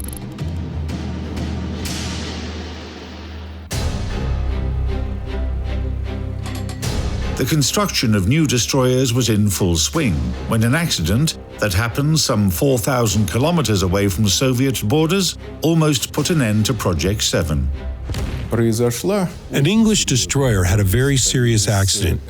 She hit a mine. It transpired that the linear layout of the power generating machines, consisting of one boiler room and one engine room, resulted in the ship being dead in the water. This story discouraged the Soviet leaders. We are building destroyers that would sink after hitting a single mine? This cannot be tolerated. Our industry is not that strong, and we don't have enough money to lose enormous sums when our destroyers can't withstand a mine explosion. Comrade Stalin ordered that the issue be looked into. And at the time, 1937, repression was at its peak. The verdict was sabotage. Those who worked on the project were charged. 3 engineers were sent to prison.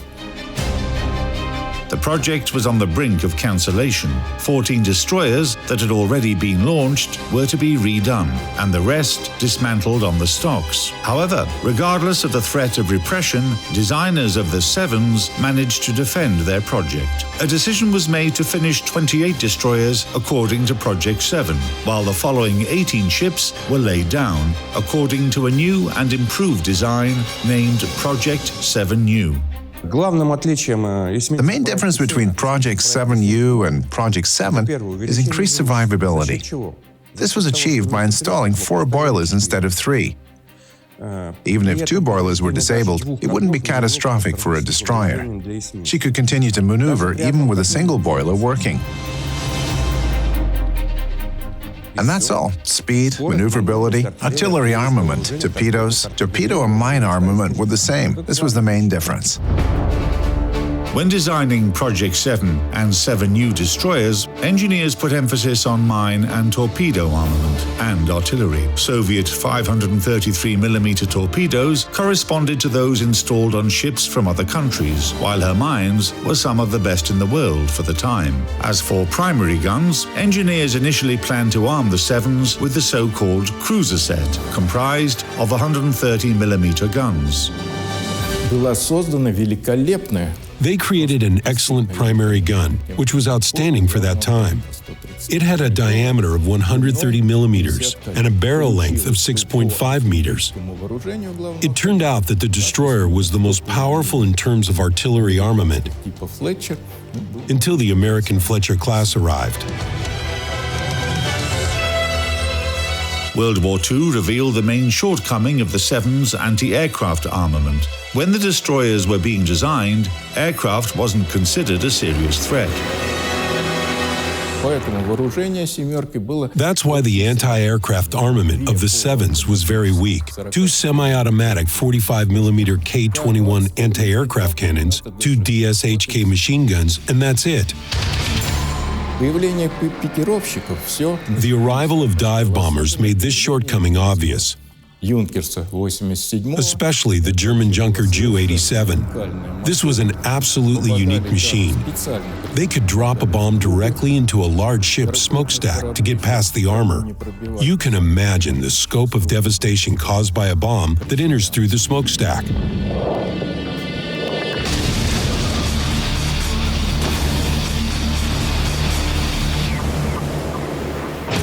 Due to the danger from above, the destroyers were augmented with a 37mm anti-aircraft gun. It had one major shortcoming. After about 100 of shots, its barrel would overheat and need to be replaced, often right in the middle of a battle. However, in general, the gun brought good results in battle.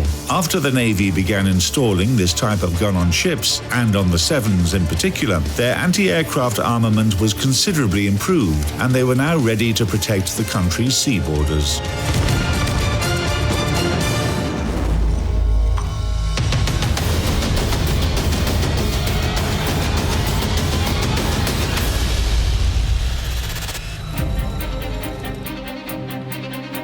By the beginning of World War II, 28 Project 7 and 18 Project 7 new destroyers were built. The ships arrived just in time and were on a par with those of their potential opponent, Germany. The latest German destroyers boasted an extra gun. They carried 5 primary guns.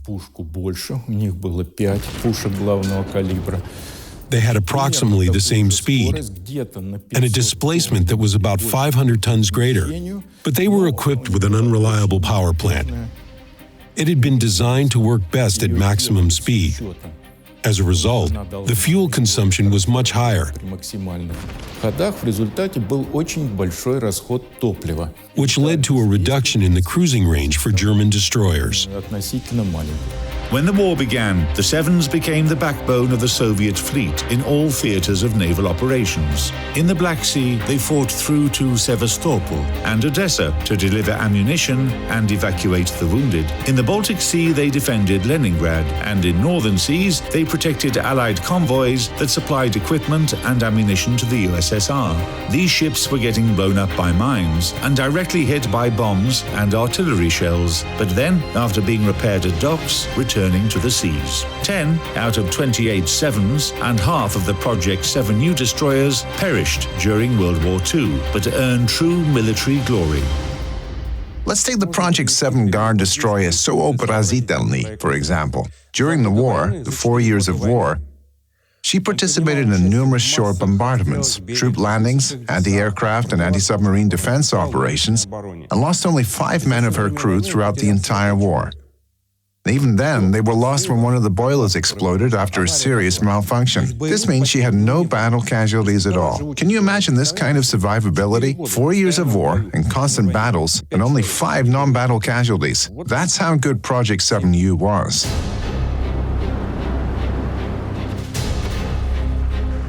During war, it's not uncommon for a battle of local importance to become a milestone in the history of the entire war. The battle near Kaninos on September the 18th, 1942 was one of those battles.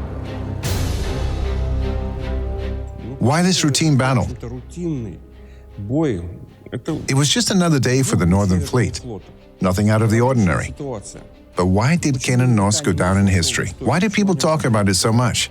The thing is, in the summer of 1942, a tragedy took place. Convoy PQ-17 was destroyed. Under these circumstances, the British government and Churchill especially were convinced that supply convoys had to be temporarily suspended because it was too dangerous to send them out. In the summer and autumn of 1942, we desperately needed every gun, every aircraft, and every liter of fuel that Allies were bringing to us. Finally, in autumn, we were able to persuade our Western allies, Britain in particular, to renew supplies and to organize Convoy PQ-18. The whole world, every military and political leader of the Soviet Union, Great Britain, and the USA were following the fate of this convoy. Will it be able to reach Soviet shores? Finally, the convoy set off.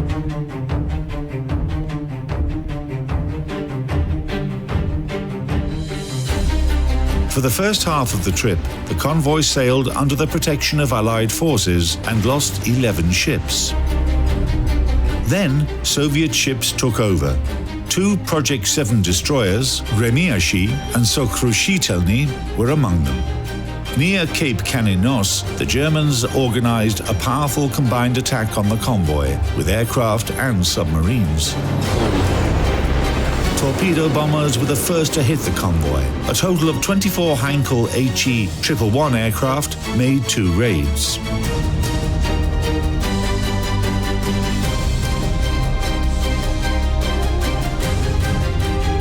Then came the dive bombers. 60 Junkers planes attacked the Allied ships. German aircraft were met with powerful coordinated anti-aircraft fire from the patrol ships. Primary armament guns were firing time-delay grenades into the water, taking the necessary target lead. Low-flying HE-111s, caught in the columns of water produced by the explosions, were falling apart or getting hit by shrapnel from exploding shells.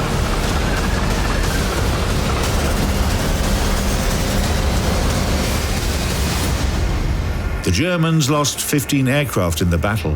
1 transport ship was hit by torpedoes. It was the only loss that the convoy suffered, while under the protection of the USSR's Northern Fleet.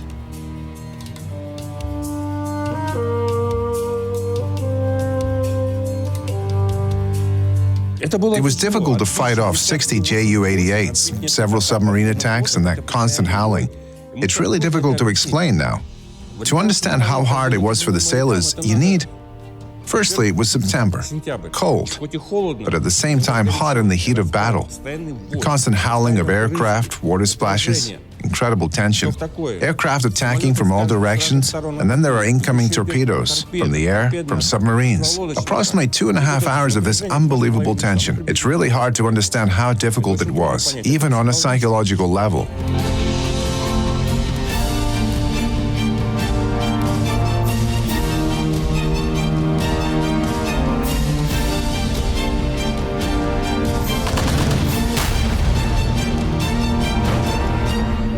But they endured this battle, protected the convoy, and proved that the northern route is passable, though dangerous.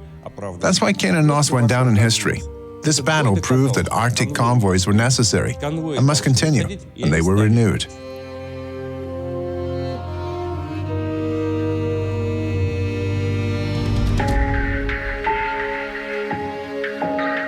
After the war, destroyers, battered by fights and sea cruises, were sent for major repairs one by one, and in the 1950s, they were gradually decommissioned.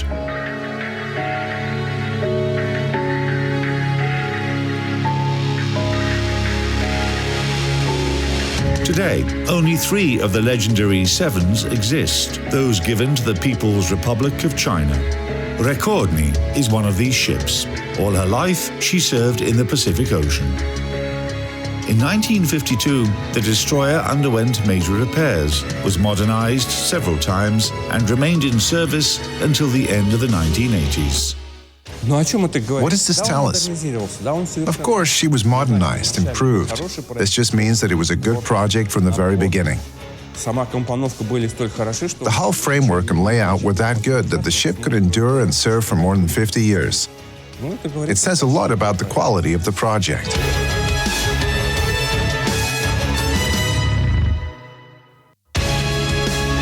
Project 7 and 7 new destroyers turned out to be timely and effective ships. They had powerful artillery, excellent torpedoes, and decent speed. These were the Sevens that took the Soviet Navy to a completely new level, becoming the backbone of the naval forces throughout the hard years of World War II, and their names became legends.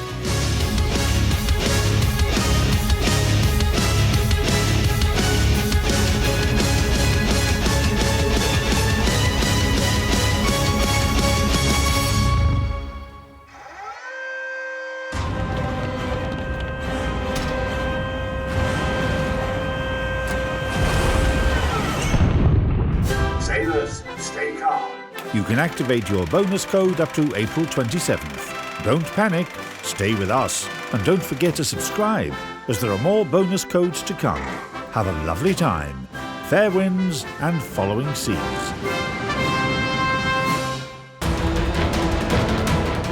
They were designed to be the best. They met enemies face to face, endured tragedies and enjoyed victories. They went down in history due to the bravery of their crews. They are the ships that deserve to be called Naval Legends.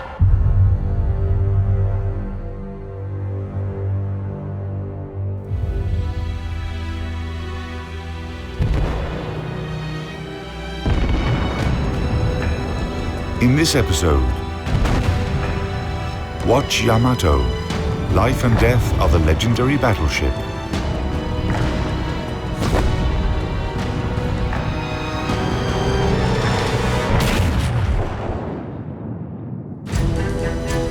By spring 1945, it became clear that only a miracle could save Japan from defeat in World War II. The land of the rising sun had lost virtually all its naval and air forces, and US troops were already landing on the Japanese islands.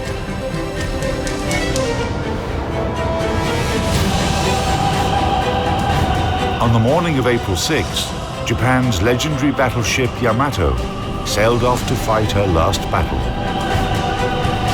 The last bit of hope the Japanese possessed rested with this steel giant, the largest and most powerful battleship of the time.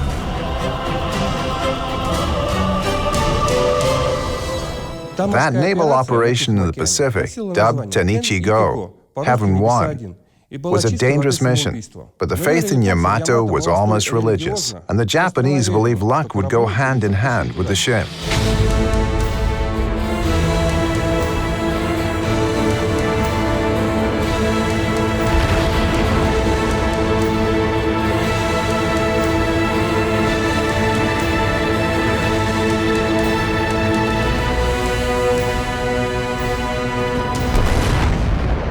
The history of battleship Yamato began 10 years before the ship's legendary last mission. In October 1935, Japanese engineers put together a first draft of the famous naval giant. Unlike the Americans, whose ships were limited to a size that could pass through the Panama Canal, nothing restricted the Japanese from building ships of a large size and displacement and arming them as heavily as possible. Japanese designers set out to make battleships powerful enough to outmatch all existing foreign counterparts and any ships that would be built in the upcoming years. The production facilities behind me were the Kure Naval Arsenal in those days. Its dockyard saw the birth of battleship Yamato. Her keel was laid in 1937 and the ship was completed 1941. Yamato was the heaviest battleship in the world. Back then, the total construction expenses amounted to 130 million yen. That would be over 1 trillion yen, $8 billion in today's prices. Initially, Japan planned to build a total of 4 Yamato-class ships. However, the Pacific War began, and after completing the second ship, Musashi, Japan stopped building the third ship, Shinano, and never started the fourth one. Eventually, Shinano was converted to an aircraft carrier.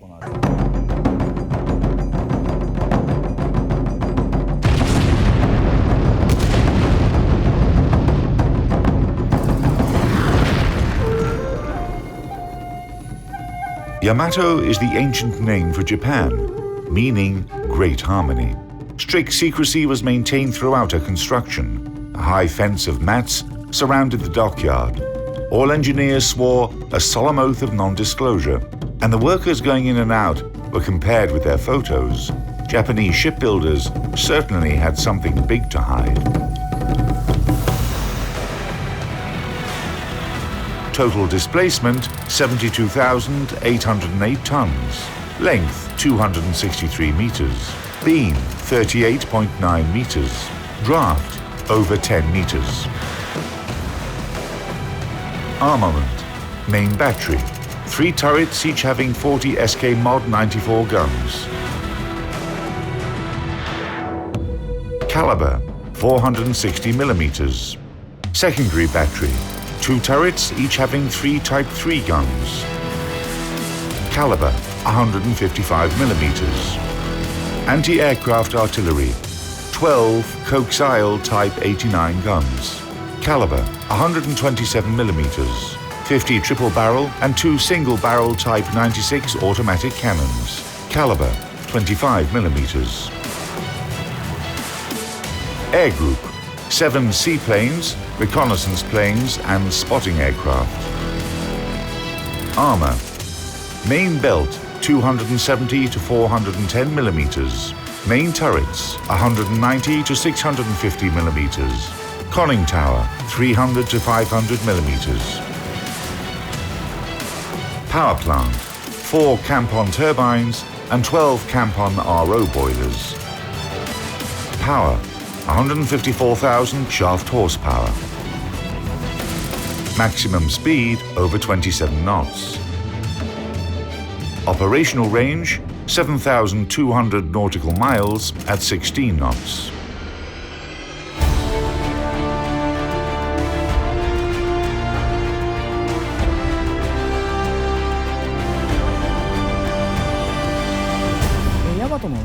Yamato's key features are her main turrets, each having 3 460mm guns.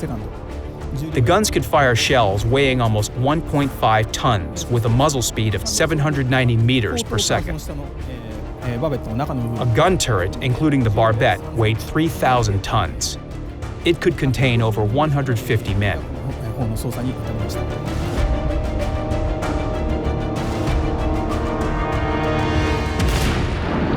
Yamato's main turrets were guided by a fire control system consisting of a director that provided parameters of fire, rangefinders, and electromechanical calculators, a form of early computers.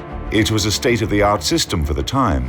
Lack of fire control radars for engaging surface targets was compensated for by top-notch grouping of salvos. This gave the Japanese firing capability on par with that of the world's leading navies. The ship's secondary battery consisted of 2 turrets, each having 3 155mm guns. The guns featured excellent ballistic characteristics and could penetrate the armor of a typical cruiser. However, their rate of fire was pretty low.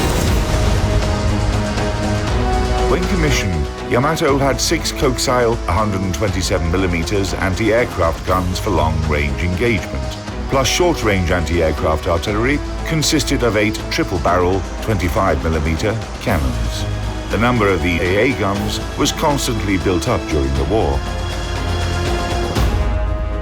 The 127mm anti-aircraft guns and the 25mm guns had different ranges of fire. So if an enemy aircraft flew into this gap, neither of the guns was able to effectively intercept it. Furthermore, the 127mm guns had relatively low traverse speed and poor elevation and depression characteristics. They also failed to fire at the declared rate of 14 rounds per minute if the elevation was high or low.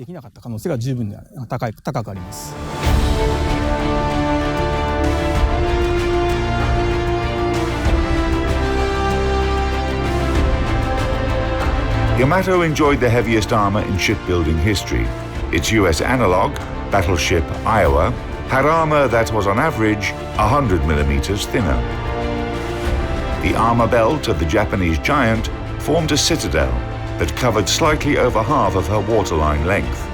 The most protected part was the ship's conning tower. The weapon systems became literally giant. The Japanese built a super battleship that was like 10 or 15 others put together. But the problem was that it did not pay off. You can build one Yamato-class battleship, but she would still be destroyed when facing 2, 3, or 10 US battleships. There are still such characteristics as mobility, quantity, quality, salvos per side.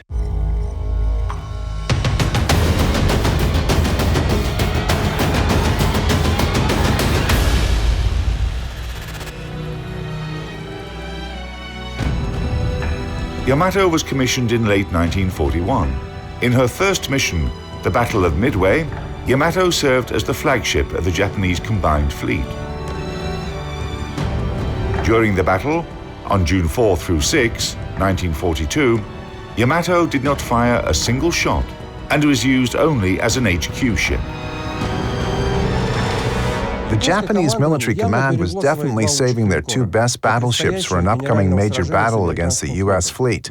As a result, Japanese seamen started to feel disappointed with their flagship. They even made up a saying that the world's 3 most useless things were China's Great Wall, the Egyptian pyramids, and the battleship Yamato.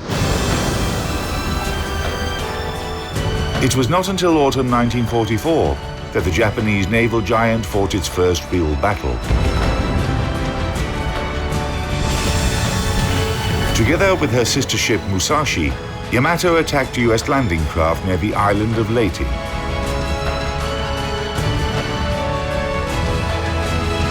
In that battle, Yamato was only slightly damaged, demonstrated her power, and recovered the status of an unsinkable giant. However, the situation in the Pacific theater had changed by that time.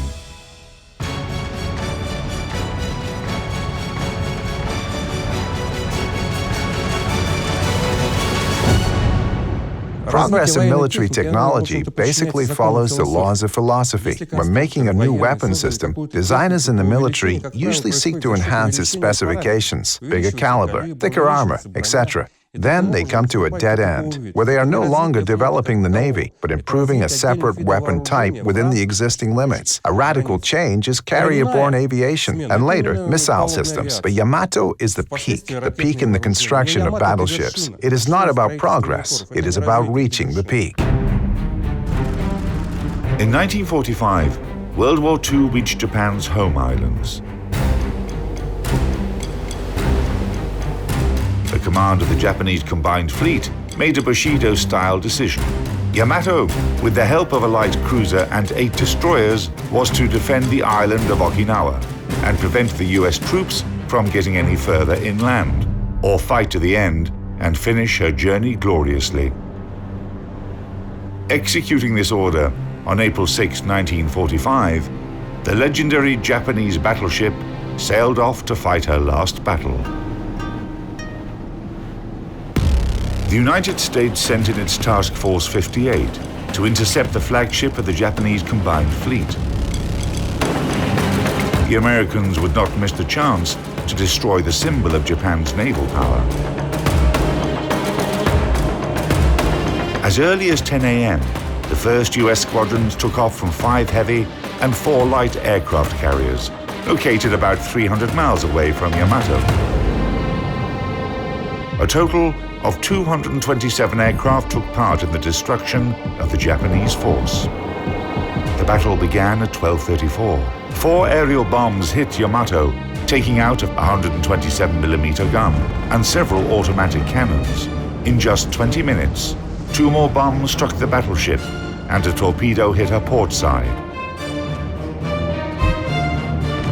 In response, Yamato fired her anti-aircraft weapons. At 14:02, the Americans launched the last attack on the wounded, but still combat-capable Yamato.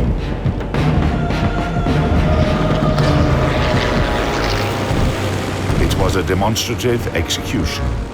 4 torpedoes, 3 to the port side and 1 to the starboard side, destroyed the ship's damage control center. Yamato stopped moving and started listing to port more and more every minute. And when this huge ship capsized, a monstrous explosion erupted. The pride and hope of the Japanese fleet went under.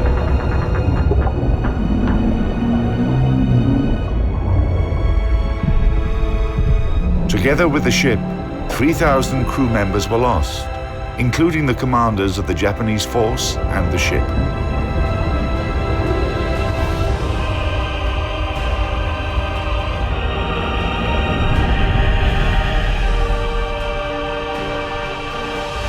For the Japanese, Yamato still remains a symbol of the nation's might that fell in battle like a true samurai.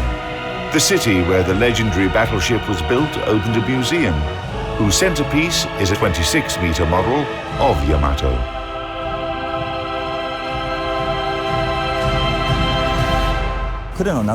The Kure Municipal Museum of Naval History and Science was built 10 years ago to preserve the rich naval history of the city.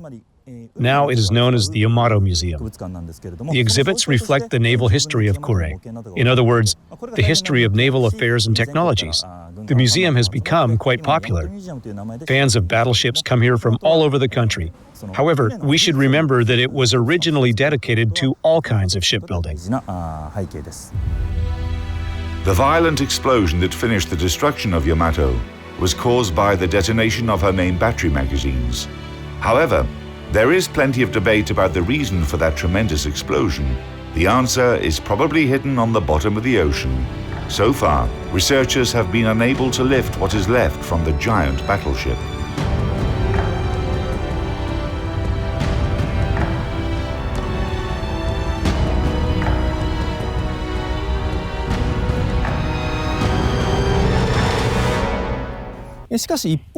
It is true that Yamato had a number of drawbacks. Like her sister ship, Musashi, the battleship was sunk as a result of airstrikes.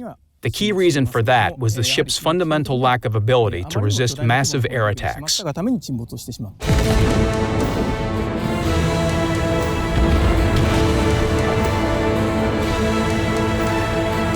Yamato remains the largest and most powerful battleship in history. For every person who takes interest in the history of military ships, Yamato embodies military might. Born to terrify and crush enemies, this formidable steel giant managed to glorify her name even as she was defeated. She represented a pinnacle in large battleship design, one that will probably never be surpassed, and in that sense, Yamato will always remain a symbol and a legend.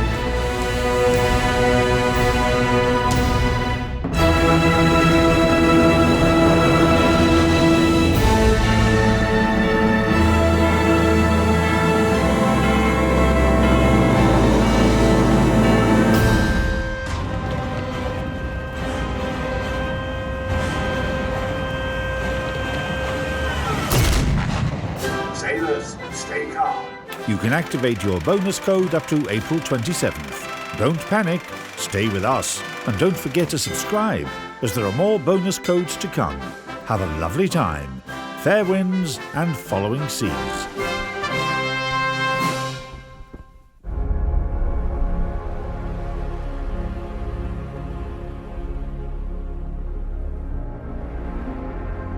Of all the weapons used by the warring parties in World War II, a special place is occupied by a gun from a Swiss company, Oerlikon. This autocannon was operated by the militaries on both sides of the front line, but only the Allies managed to reveal its full potential. Using the Swiss-designed weapon, the Allied navies provided their ships with highly effective air defense.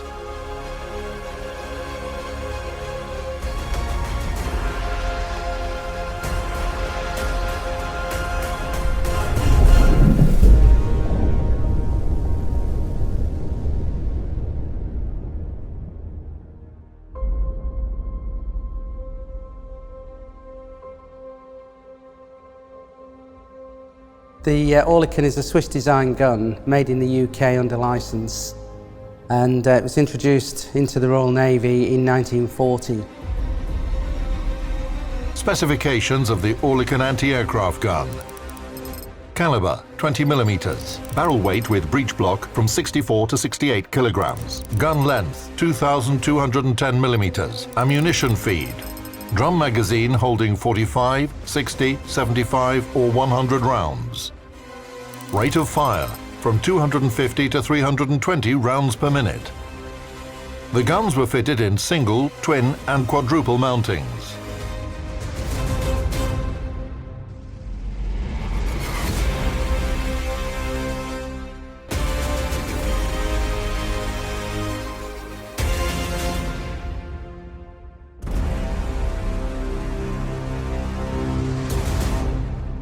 The gun is used for fast surface targets and for anti-aircraft as well. So the gun was fitted to many naval ships, from aircraft carriers right down to the smallest minesweepers.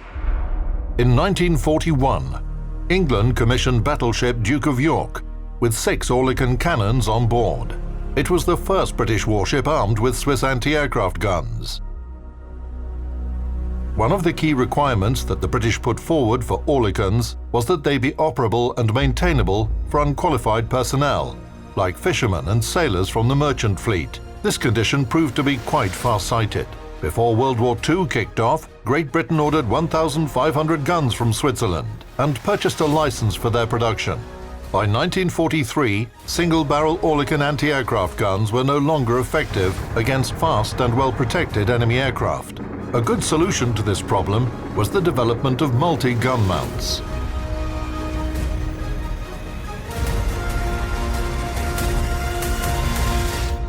This is a 20mm Oerlikon Mark 11 mounting, fitted with 2 20mm cannons, each capable of firing up to 350 rounds a minute per gun. However, the magazine only holds 60 rounds. So the rate of fire is dependent upon the crew's ability to resupply magazines to the gun throughout the action. The twin mounts were fed with ammunition from the left and right-hand sides.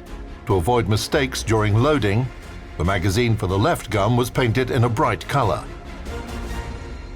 This is the 60-round magazine which fits on the cannon. This one is empty but is still very heavy. Imagine it filled with 60 rounds. Fits on the cannon like this and would be changed perhaps 3 or 4 times during an engagement. The loader's job is not just to load the magazine. She has to put the bullets or the shells, inside the magazine. Each shell is individually loaded into the magazine, pre-greased to allow for lubrication through the firing system.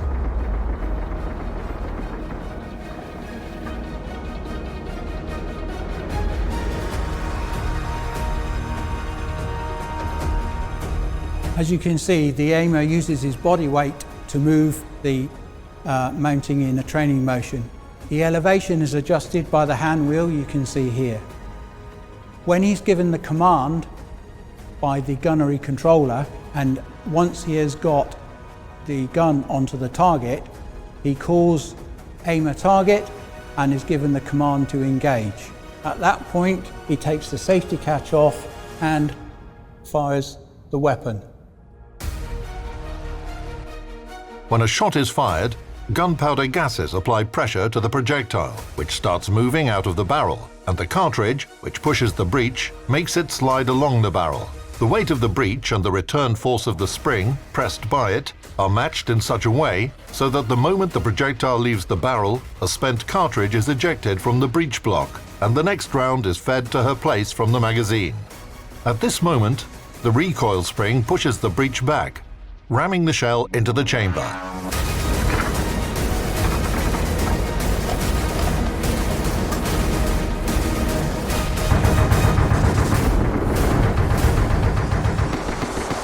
There are two loaders for this gun, one for the right gun and one for the left. Obviously, they don't just lift full magazines onto the gun and take the empty ones away. Their duties are also to act as the emergency crew. Should anything happen to the aimer, who sits on the left-hand side, then the gun can be fired manually by one person from the back of the gun here.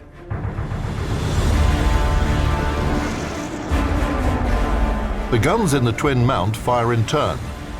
As a result, its cyclic rate of fire is about 600 rounds per minute. The Oerlikon was used on ships as a short-range anti-aircraft gun. Its effective range of fire was up to 2 kilometers. You can say it was a last-chance weapon, especially for American ships, as they had to face Japanese kamikaze attacks in the Pacific.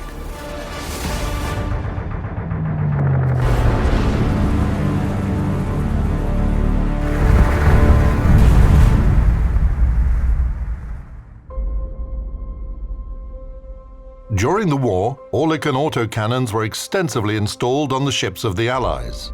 For example, the American Essex-class aircraft carriers were equipped with up to 50 Oerlikon guns. Therefore, the number of people on board the ships became significantly larger due to the anti-aircraft gun crews. Remembering that all the crew are actually linked together by the gunnery control communication system, they all can hear the commands from the gunnery director platform and the master gunner. This box relates to the Type 6 gyro sight and is the controlled inputs which are given to him by the gunnery director platform personnel prior to the start of the engagement, and set such things as wind speed, direction and air temperature, which affect the ballistics of the ammunition.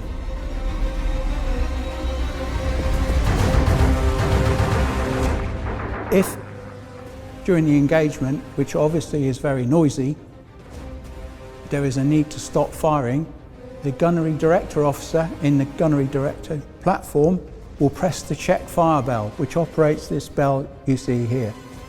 And this rings continuously until the aimer replies through his communication system, check, check, check, which informs the gunnery officer that he has stopped firing.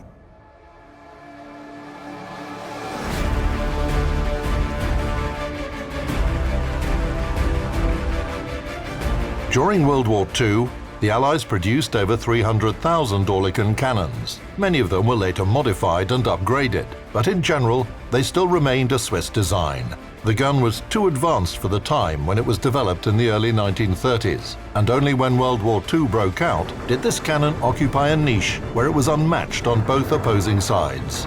According to US statistics, from December 1941 through September 1944, as many as 32% of all Japanese aircraft were shot down by naval Oerlikon guns. In the second half of 1942, about 48% of enemy aircraft losses resulted from the use of these small caliber cannons.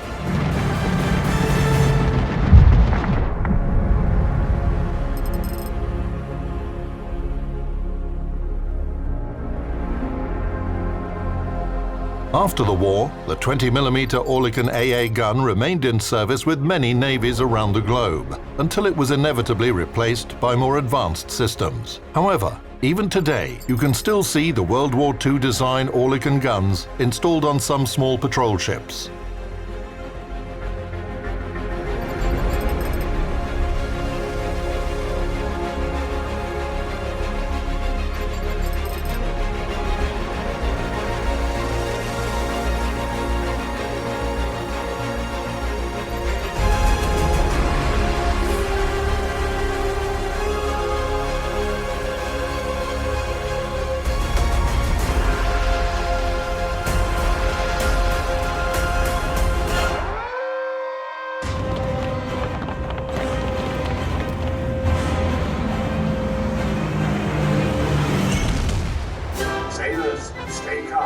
You can activate your bonus code up to April 27th. Don't panic, stay with us, and don't forget to subscribe, as there are more bonus codes to come.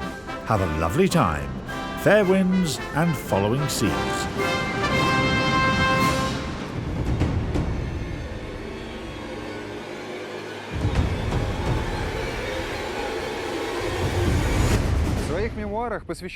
In his memoirs dedicated to World War II, Winston Churchill wrote that the only thing that made him worry about Great Britain losing the war to Germany were the German submarines.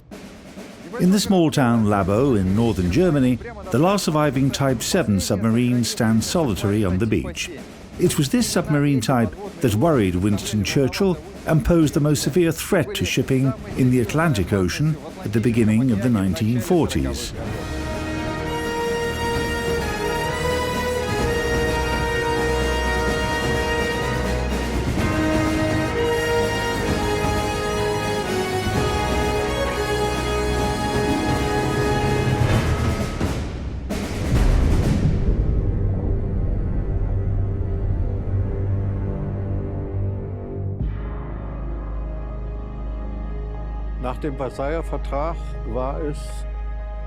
The Treaty of Versailles strictly forbade Germany from designing, building, or possessing submarines.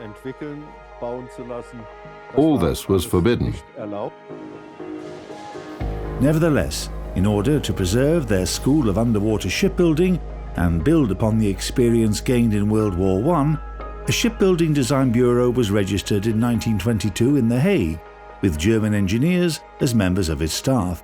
This firm offered many countries the possibility to purchase projects of submarines developed on the basis of the German World War I submarine UB-3. Simultaneously, they were working on the projects of so-called mobilization submarines. The larger submarine was called Type 1, while a submarine with smaller displacement of 500 tons evolved to become the Type 7 project. The idea was that if and when Germany entered a war, all the restrictions imposed by the Treaty of Versailles would naturally become obsolete, and submarines of this type could be built very quickly in large quantities.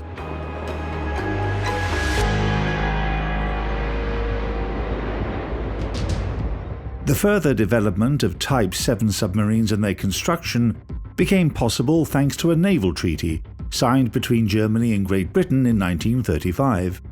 This treaty allowed Germany to have a navy of a total tonnage not greater than 1/3 of that of the British Navy. As for submarines, Germany was given the right to have a fleet equal to the British one. The important thing was that this submarine was very easy to construct thanks to its design, which allowed for extensive use of welding. Enormous numbers of these boats could be constructed in a relatively short period of time. Despite the design of Type 7 submarines repeating concepts from World War I, this ship had great potential for further modernization. Thus, subtypes A and B appeared, which differed from each other only in their details. The general concept of a medium submarine with a displacement of 700 tons remain unchanged. A submarine can only have well-balanced characteristics up to some specific dimensions. If it's a large submarine, it starts to have control issues when underwater. It also has problems with surfacing, submerging, and excess trim differences. All this leads to a reduction in a submarine's overall maneuverability. Considering that maneuverability is no less important than combat capability, engineers added an important improvement to subtype B, the double vertical rudder. This allowed them to considerably reduce the turning circle radius, which provided certain tactical advantages.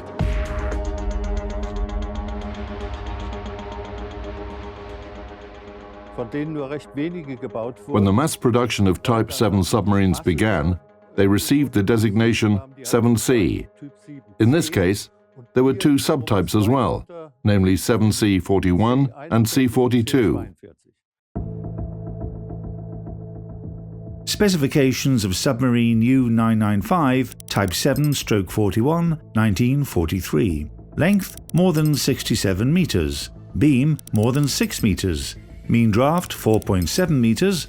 Submerged displacement 871 tons. With this modification, the boat's hull was made longer by one frame spacing to accommodate new sonar. It's 60 centimeters. Adding only one frame allowed for a 20-ton increase in the fuel reserves as well, but it had a negative impact on speed. The submarine lost about half a knot from its submerged speed. It's a side tank submarine.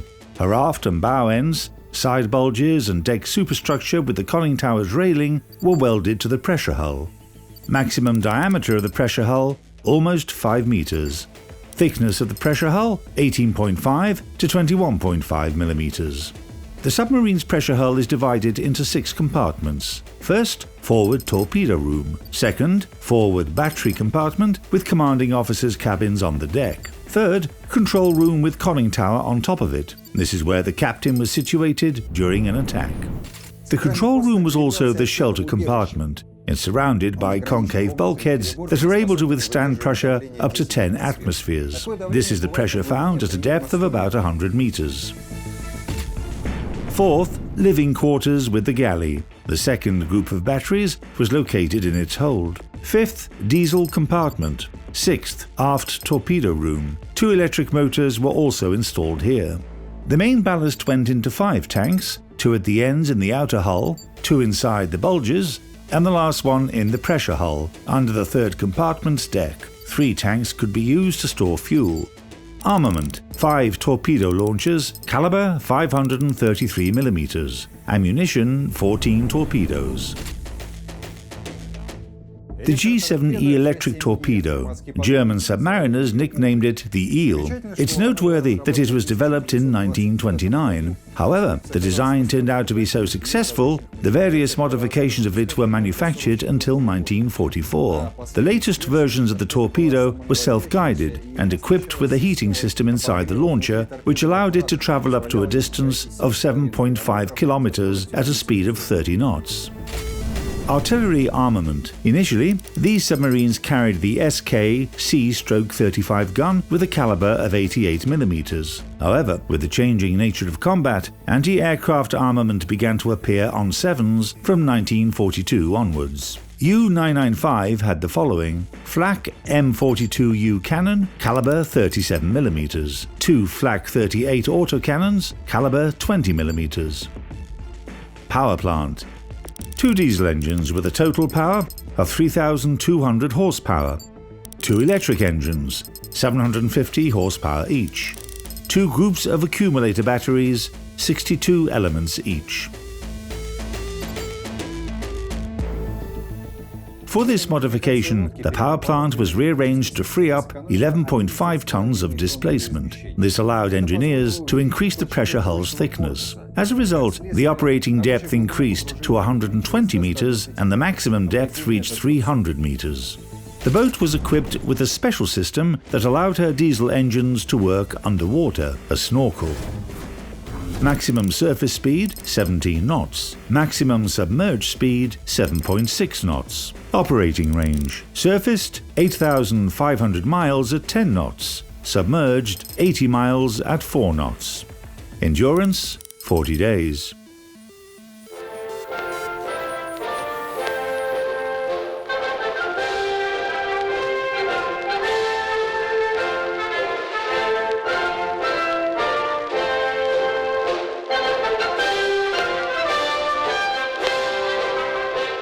Everything was sacrificed to increase the combat capability of the ship.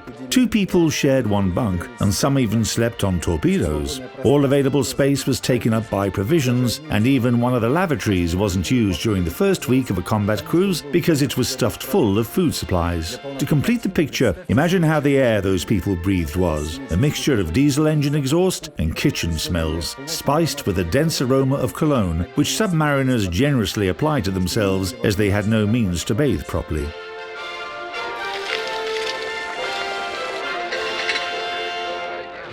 Crews spent a long time in training to perfect all the maneuvers on their submarines. A large number of torpedoes were provided for training. Generally, they made tens of torpedo launches under varying conditions. That's why when a submarine sailed out on a combat patrol, it was business as usual for them. They had already carried out all the potential operations multiple times and could perform their tasks automatically. This allowed them to achieve great results.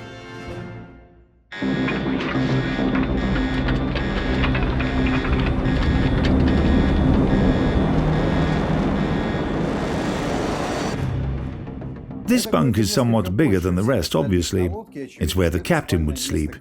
It's unclear if he ever managed to get a good night's sleep, because even when he was resting, he was aware of all the events happening inside and outside the boat. The radio and sonar room are just opposite his cabin. When the situation required his urgent presence in the control room, the captain only needed to take a couple of steps to get there. This is the horizontal rudder control station. The rudders were driven electrically, but there was a backup hydraulic system in place. When the order to submerge was given, the operators would set the rudders to the necessary position. These valves controlled the main ballast. They would be opened gradually as the submarine reached a certain difference, which was controlled with the help of this device.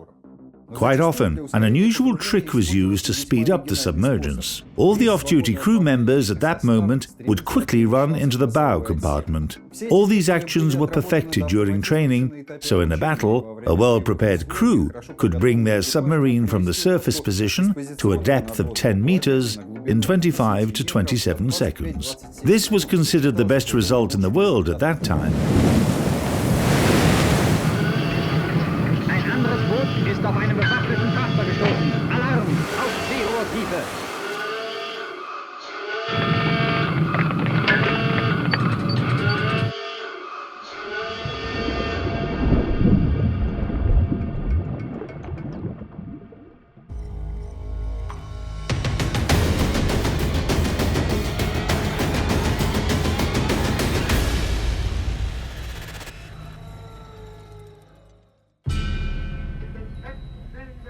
In the summer of 1939, German leadership formulated the main strategic objective for the German Navy: the destruction of British merchant shipping. Torpedo-armed submarines were the best candidates to do this, and the more numerous they were, the sooner this objective would be completed.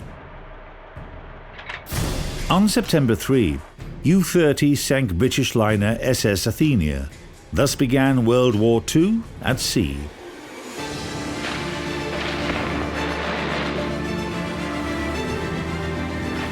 The liner's torpedoing gave a certain reputation to Type 7 submarines and to the entire German underwater fleet. The Allies began to arm civilian ships with artillery to fight against submarines. In response, Germany declared unrestricted submarine warfare and started the mass production of submarines. Torpedo launches on Sevens were not very different from their analogues used by the navies of other countries. However, they had a number of interesting features. For example, torpedoes were pushed out with the help of a pneumatic piston, which gave the advantage of a bubble-free torpedo launch. A torpedo could also be programmed with the necessary course, speed and depth without taking it out of the tube. This was done with the help of a mechanical system connecting to external sockets on a torpedo. The required parameters could be set both here and from the central control room. Type 7 submarines were easy to control, reliable, cheap to build, and had a good balance of combat and operational qualities. Although by their design features, these boats weren't meant for prolonged combat use, their unique characteristics, such as dive speed and maximum submergence depth, made them practically invulnerable. So, by the beginning of World War II, the German Navy had at their disposal arguably the best weapon to wage underwater war, as well as perfectly trained crews, and only one person knew how to use them to achieve maximum results. Karl Dönitz was an experienced submarine commander. During World War I, he carried out many successful operations in the Mediterranean. From the very beginning, in 1935, he made a significant impact on the development of the German underwater fleet. He developed the tactics that would later be used by submarines, including the so-called Wolfpack tactic. Each submarine was assigned a position, and the entire group formed a line that crossed the expected route of a convoy. The width of this curtain and the distance between submarines resulted in a high probability of the discovery of a passing convoy by at least one boat.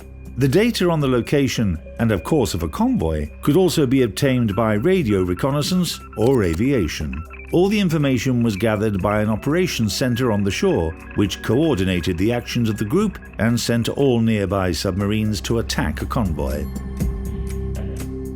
Once a submarine discovered a convoy, she would send its position to the center and continue tracking the target, staying at a safe distance from it. In the night, she would make a dash towards the convoy, surface and deliver a torpedo strike. During this, she remained invisible. The visibility is very poor at night, so you would need to search for her, need to discover her. Unlike destroyers, after an attack, she didn't need to retreat. She just dived and that's it, you couldn't see her. She then moved to another position to deliver another strike, and as there would be many submarines and they all attacked almost simultaneously, it caused the convoy's escort ships to spread out. So they would attack one submarine and another appeared. Chasing the second submarine, a third one would emerge. Like this, subs got closer and closer to the convoy, which remained virtually defenseless, and this all resulted in a very serious loss of tonnage. It meant that you could quickly and efficiently destroy convoys.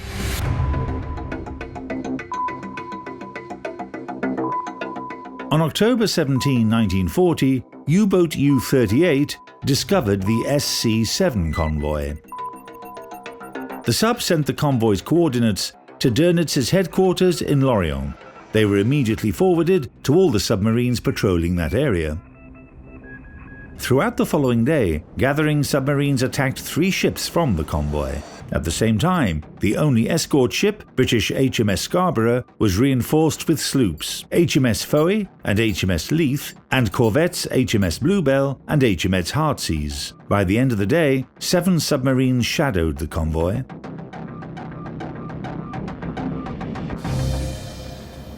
The night of October 18 to 19 was ideal for underwater predators, with a full moon and calm sea. Around 2100, U-46 fired 4 torpedoes at cargo ships Convaleria and Beatus. HMS Leith rushed to find the attacking submarine. Driving the boat off, the ship sailed several miles away from the convoy. At this moment, U-101 torpedoed transport Kreekirk. The vessel, loaded with iron ore, quickly sank. Closer to 2200, U-99, commanded by Otto Kretschmer, fired her first torpedo salvo. SS Empire Minerva steamed at full speed, but it didn't save her. One of Kretschmer's torpedoes struck her engine room, and the vessel lost propulsion and started to sink quickly. Escort ships rushed about among the spreading cargo ships, trying to get them together. Meanwhile, U-99 made its way to the formation center and struck the convoy ship at point-blank range without even aiming. Here's how Kretschmer described those events in his battle log.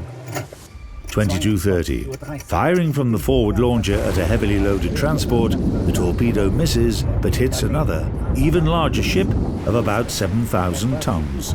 The vessel sinks bow first. 23:55. Launching a torpedo at a large dry cargo ship. A hit. Her bow section is destroyed up to her bridge. 00:15. I'm constantly hearing the explosions of torpedoes launched by our submarines. Destroyers rush about and fire star shells explode from time to time, but to no purpose. 01:38. Firing from the forward launcher. A hit. The vessel sinks. 01:55. Firing. A hit. The ship sinks in 40 seconds. Around midnight, cargo ship Assyrian, with the convoy's commodore on board, spotted a German submarine directly in front of them, some 90 meters away. In an attempt to ram the enemy boat, the steamer engaged full speed ahead, but soon found herself far from the convoy and without any defenses. At 1:22, the vessel was torpedoed by U-101. At around 5:00 in the morning, U-123 used her artillery to finish off transport Clintonia, which has been abandoned by her crew. The gunners got so excited that they almost fired at Kretschmer's U-99 that happened to be nearby. At sunrise, the submarines left, having sunk 20 and damaged 6 of 30 cargo ships. The following night, convoy HX-79 sailed through that same area. It consisted of 49 transports and 12 escort ships. Despite quite strong defenses, 5 German submarines managed to sink 12 vessels from the caravan in the course of several hours. As a result, in 3 days, the Germans had routed 2 Allied convoys without losing a single submarine.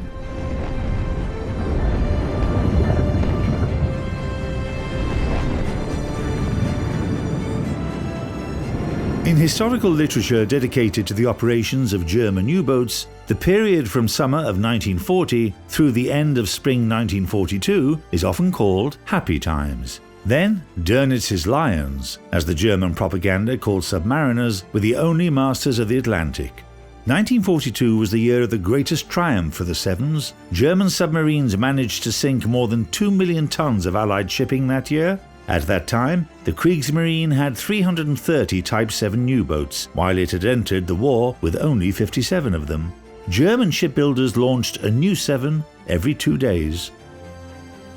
Nevertheless, in 1943, the Allies began to gradually press Dönitz's Lions at sea, bringing their defeat closer. A special anti-submarine command for the Atlantic Ocean was created under Admiral King. It dealt only with anti-submarine warfare without any distractions. That was the organizational side. There was a technical side as well. Allied fleets started to receive large numbers of anti-submarine ships. They were armed with compact sonar, anti-submarine mortars, and hydroacoustic stations. All these allowed each individual ship to discover submarines, chase them down on the basis of their own data, and deliver strikes quicker and with more precision, so that the German submarines simply didn't have time to evade them.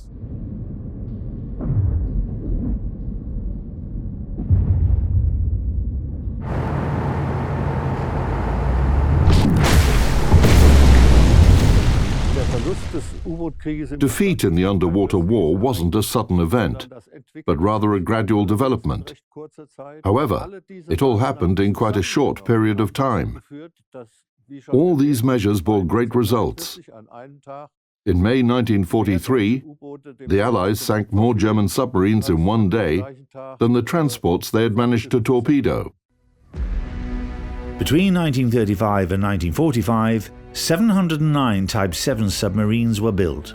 546 of them were lost in combat operations, and 65 were scuttled by their own crews at the end of the war. The fate of the surviving submarines was decided by the Allies at the Potsdam Conference. From November 1945 through January 1946, near Scotland, Operation Deadlight was carried out. In its course, more than 100 German submarines were destroyed, either with explosive charges or by artillery fire from destroyers HMS Onslow and Bliscavita. 83 of them were Type 7 U-boats. Several surviving ships entered the fleets of the victorious countries and their allies. U-995 served in the Kriegsmarine a little more than 6 months and was in the Northern Sea when the war ended. In May 1945, the sub surrendered to Norway and served in the Norwegian Navy for the following 15 years. With the commissioning of new submarine types, U-995 lost its value as a combat unit, and the Norwegians transferred the 7 to Germany to become a museum ship.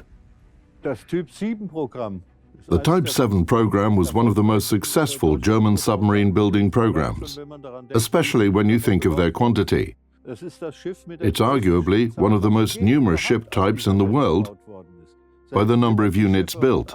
I believe that even the Liberty-class ships were less numerous.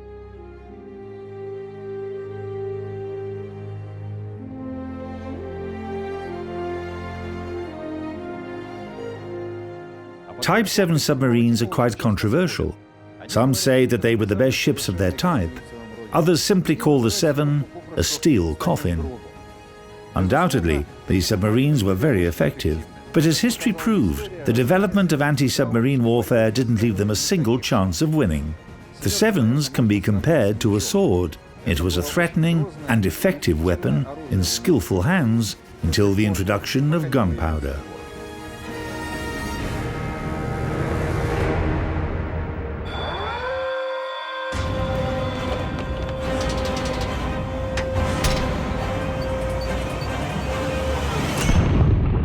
Sailors, stay calm. You can activate your bonus code up to April 27th. Don't panic, stay with us, and don't forget to subscribe, as there are more bonus codes to come. Have a lovely time. Fair winds and following seas. They were designed to be the best. They met enemies face to face, endured tragedies and enjoyed victories. They went down in history due to the bravery of their crews. They are the ships that deserve to be called Naval Legends.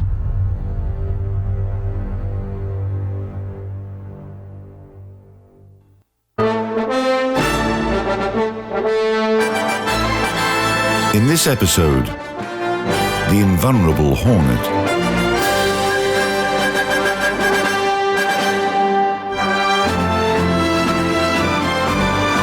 While the Pacific campaign was in full swing, the US Navy started receiving new Essex-class heavy aircraft carriers. They became the long-awaited reinforcements that helped the Americans crush the Japanese Imperial fleet. One of the most famous ships of this class, CV-12 Hornet, inherited her name from another aircraft carrier that distinguished herself at the start of the war.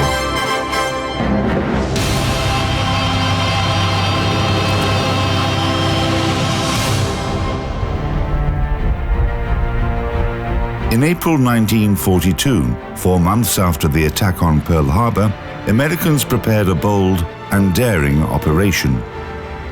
16 ground-based B-25 Army bombers had been brought aboard aircraft carrier CV-8 Hornet, which sailed towards the Japanese islands.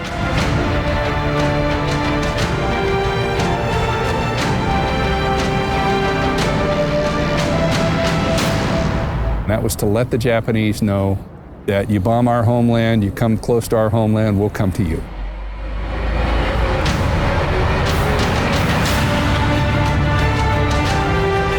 They literally sent the B-25s off of an aircraft carrier, something that had never been done before, and it was a one-way mission.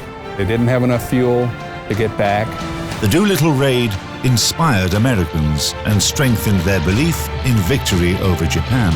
In September 1942, CV-8 Hornet received serious damage during the Battle of the Santa Cruz Islands and sank. However, its famous name was given to a new aircraft carrier, CV-12, that was under construction at the Newport News shipyard.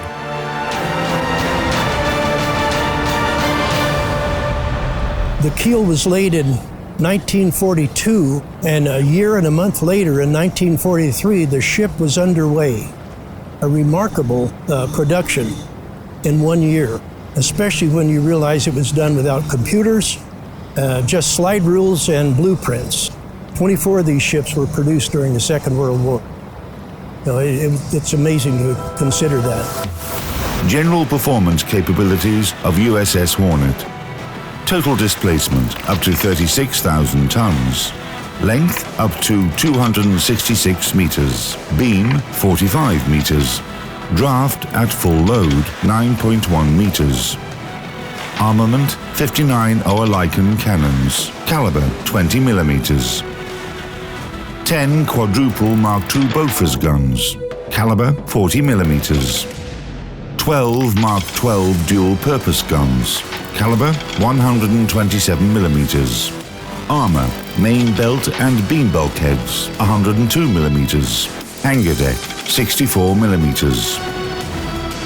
The air group consisted of 4 squadrons with up to 103 aircraft in total. Hellcat fighters, Helldiver dive bombers, Avenger torpedo bombers. Maximum speed up to 33 knots. Cruising range 15,000 miles.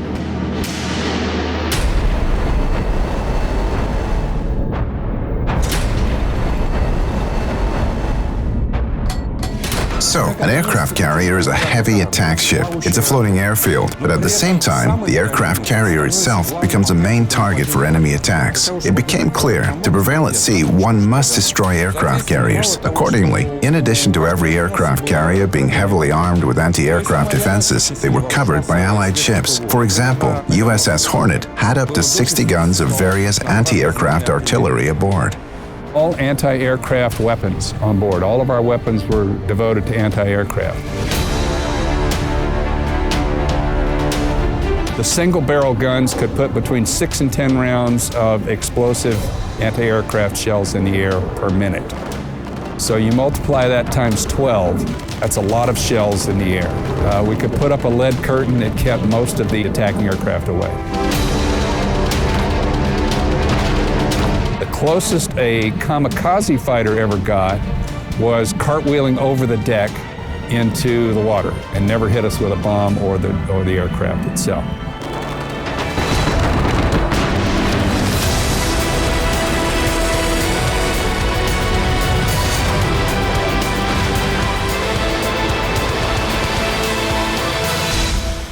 But even with this colossal number of guns, the main anti-aircraft weapon of an aircraft carrier is its fighter aviation.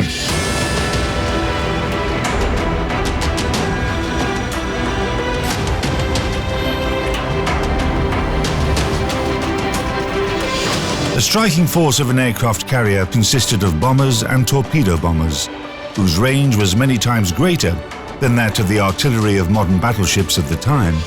The very first aircraft carriers built after World War I showed that no matter how powerful booster engines were on planes, the flight deck was too short for them to gain the necessary speed. Then the idea appeared that aircraft should have an additional method for acceleration.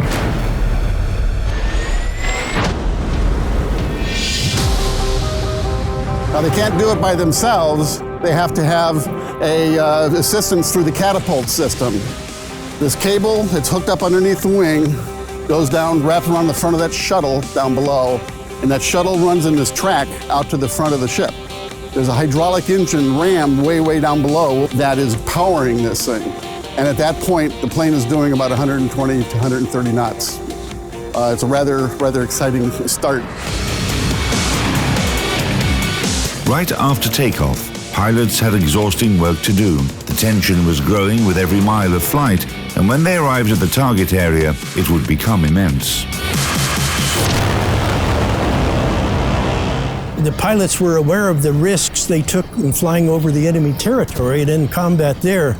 And then as they got back to the ship, they'd tend to relax because now they feel safe, but they should always remember that one of the most challenging and dangerous things they're going to do is land back aboard this ship.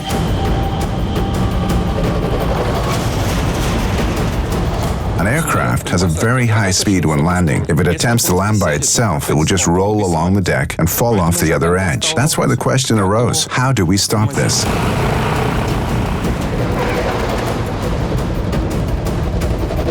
This area, and there's 4 of these on either side of the deck where the cables would stretch out, and down below decks there's a bunch of equipment they're being tensioned, and they know how much the plane weighs that's coming in, so they actually tension the wire for the weight of that plane.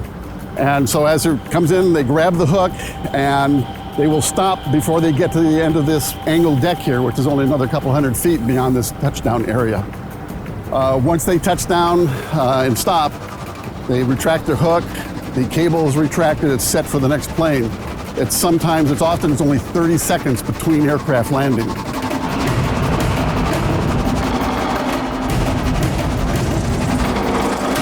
Some airplanes were much easier to land on board than others. And the particular airplane that I flew, the F-8 Crusader, was a difficult airplane to land. Ship that we're landing on is moving through the water, and we don't always have calm seas or good visibility and such as that. So it was necessary to land sometimes at night. Maybe we're in rough seas and the whole deck is heaving and swaying. If the ship has to go faster to accommodate the landings on the ship, very often stack gas that comes out of the stacks drift across the landing area, and it interrupts your smooth flight on board to the ship.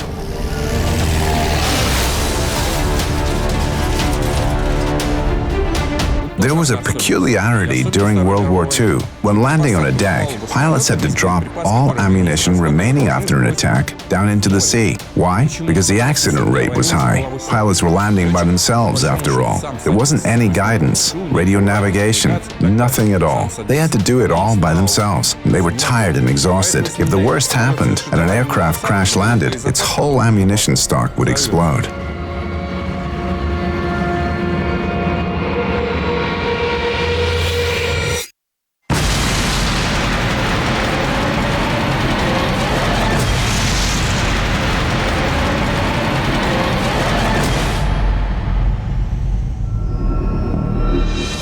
It's a very precise maneuver to land on these, and any interruption of that can result, of course, in a crash or a near crash. It's a point of pride that we were able to do that and do it consistently well. This ship went through something around 200,000 landings before it was decommissioned. So it's a round-the-clock process, round the clock. I lived on board ships like this for a total of 29 months, so I'm intimately familiar with the flight deck of the aircraft carrier.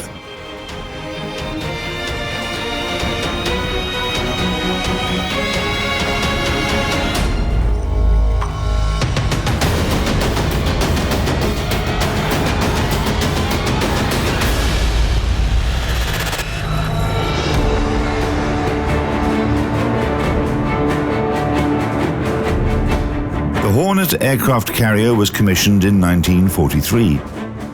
The United States had the advantage in the Pacific theater of operations by that time, but their enemy was still extremely dangerous. A raid by a carrier task force could be compared to a royal hunt.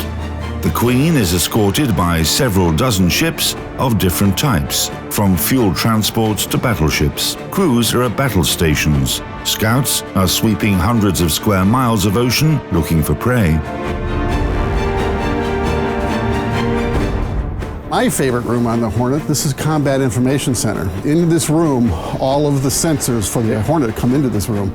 All of the radars, sonar information, electronic warfare information, it's all flowing into this room, and they're figuring out what needs to be filtered out and acted upon and passed up to the bridge for action.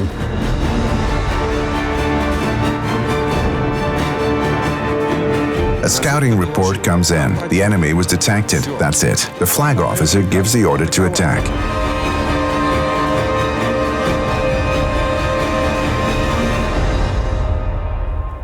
What does that involve? Launching an aircraft or a group of aircraft from a carrier? It all starts from the top, the speed and direction of the wind.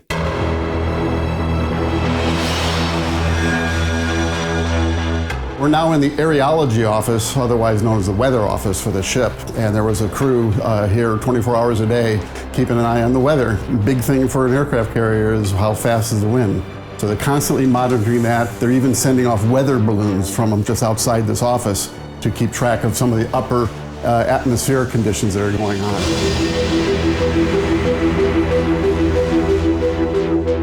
The commanding officer of the task force, the flag officer, Admiral, gives the order. Prepare for takeoff. The flagship navigator calculates the course necessary for aircraft to take off. The aircraft carrier turns around. Accordingly, the whole formation turns around. And that's basically controlled by 2 enlisted men right here at these stations. Obviously, this is the wheel, and this is the ship's steering wheel. And what's going on is the operator is watching his compass, his gyro compass repeater. He's getting orders from one of the officers out there in the bridge to steer a certain course.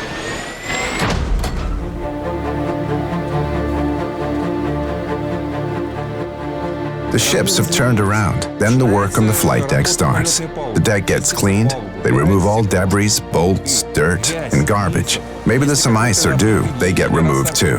Then comes the hangar service unit. Elevators come up, aircraft get rolled out, and at the same time, the oil and lubricants unit starts to bring fuel hoses and tanks to the upper deck. And all these people, about 2,000 crewmen, just to make it possible for 10 aircraft to take off.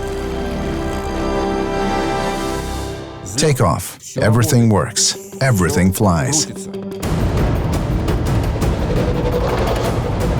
It's a very complex procedure. And by 1943, the Americans mastered it. As the saying goes, they knew it like the back of their hand. However, not one of the carrier's crew indulged in illusions. Everyone understood that experience, discipline, and excellent organization might not be enough to protect against an enemy torpedo or bomb. The last room I wanted to show you was all the way here in the back, and it actually required another combination to get into. You had to have top secret clearance to get into this room.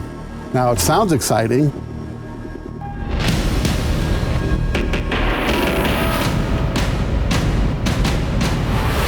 The information that's being printed on these teletype machines is classified top secret.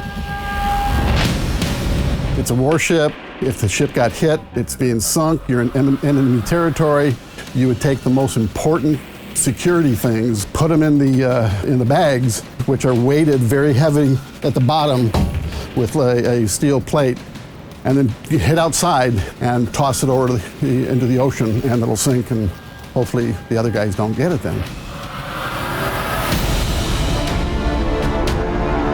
The attack on Pearl Harbor showed the high efficiency of aircraft carriers. In accordance with the traditions of Eastern philosophy, Americans learned the lesson that the enemy had taught them and started beating the Japanese at their own game.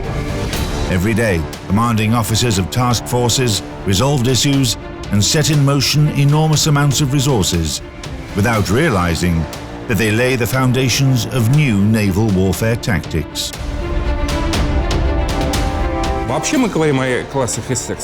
In general, we're talking about Essex-class carriers. Hornet is one of them.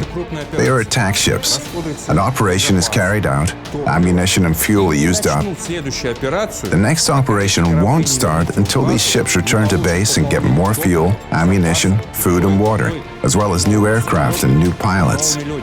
We are preparing a new general engagement, while the Americans are. When? The day those aircraft and aircraft carriers are ready. The day when the Hornet is ready. Having participated in dozens of battles, Hornet had to pass the final exam. In the face of inevitable defeat, the Japanese Fleet Command decided to go all in. Battleship Yamato was sent to stop the Americans. April 7, 1945 became a day to remember for Hornet and 7 other U.S. aircraft carriers. Task Force 58 was huge. It consisted of 5 heavy and 3 light aircraft carriers. Imagine 227 aircraft of the attack wave taking off. 227 aircraft attacking. Everyone found their positions in their air groups. This whole wave arrived at the target. Orders were coming from ships. From the flagship, the aircraft attacked. They attacked from different directions simultaneously. The Japanese couldn't do anything about it.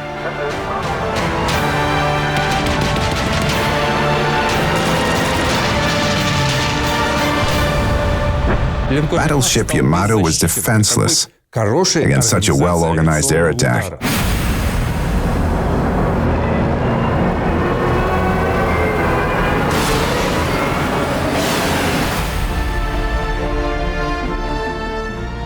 The strike was delivered, the ship was destroyed, the aircraft flew back. One by one, they left their formation, found their aircraft carrier, landed, and all this without hindering other pilots. The destruction of Yamato was the pinnacle of the US Navy's airstrike organization.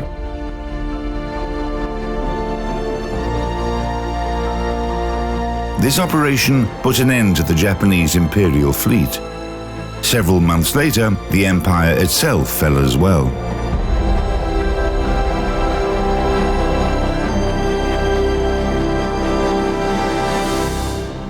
We were at Hunters Point Naval Shipyard and just finished our sea trials, sea readiness trials, and World War II ended. We became the lead ship in Operation Magic Carpet. This is how we got our guys home from over there. We didn't have any way to fly them home, so all naval ships were pressed into service. What they did is they welded 3,000 bunks to the hangar deck of all the aircraft carriers, Hornet being the first. It's a 9-day trip from the Pacific Theater back to Pearl Harbor, where we took our guys. We were luxury accommodations. We did have a visitor some years ago who was aboard during that time. And he told us the story of it. And the story was, you got one meal a day. You were either in your bed, in a line to go to the bathroom, or a line to get chow. That was it. That was your routine for 9 days. And that was the entire ship's crew as well, in addition to doing their jobs. But the passengers particularly, they were happy to be going home, but they were fairly bored on the way home.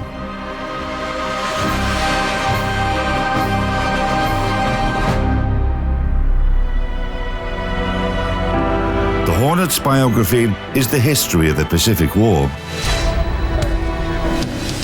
She took part in the Battle of the Philippine Sea, the Battle of Leyte Gulf, and the attack on Yamato in April 1945. Today, the aircraft carrier is one of the most popular attractions in California and a reminder of the heroic past of the US Navy. She had an enviable record, one of the best records in World War II.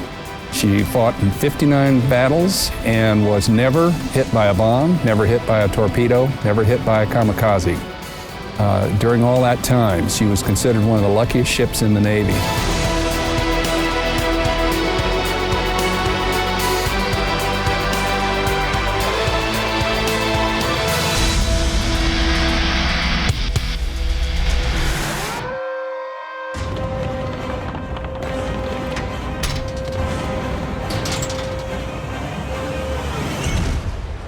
Sailors, stay calm. You can activate your bonus code up to April 27th. Don't panic, stay with us, and don't forget to subscribe, as there are more bonus codes to come. Have a lovely time. Fair winds and following seas.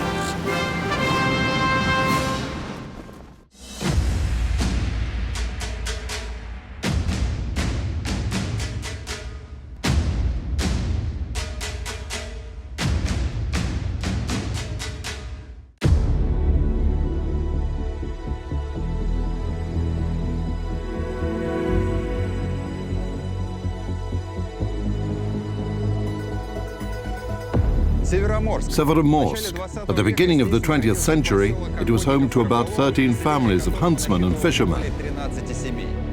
Today, it houses the main base of the Russian Federation's Northern Fleet. And it's not easy to get permission to visit. But we haven't come to one of the most secret cities in Russia just out of mere curiosity. I'm here to tell you about the K-21 submarine. In the spring of 1942, command of this ship was entrusted to Captain Third Rank Nikolai Lunin. This was the beginning of one of the most vivid pages in the history of the Russian Navy.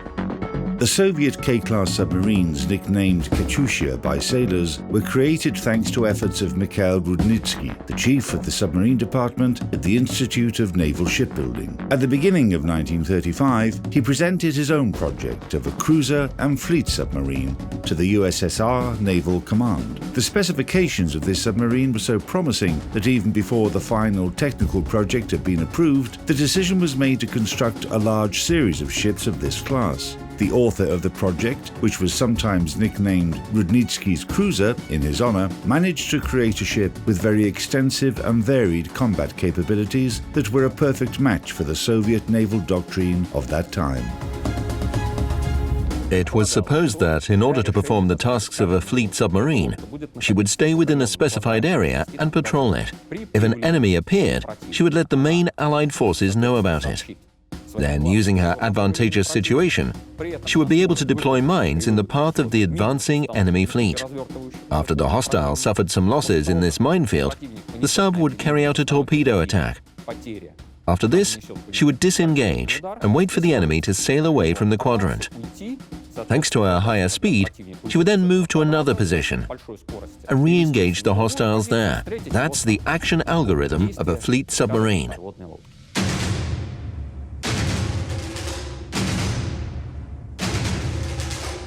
Simultaneously, large submarines were to carry out cruiser missions, acting on sea communications in remote areas far from home bases and shores. The technical project of a cruiser and fleet submarine was developed and improved for a further 2 years. In December 1936, the first 3 ships were laid down in Leningrad. This series of submarines received the number 14. In the Navy, they were designated as the K-class.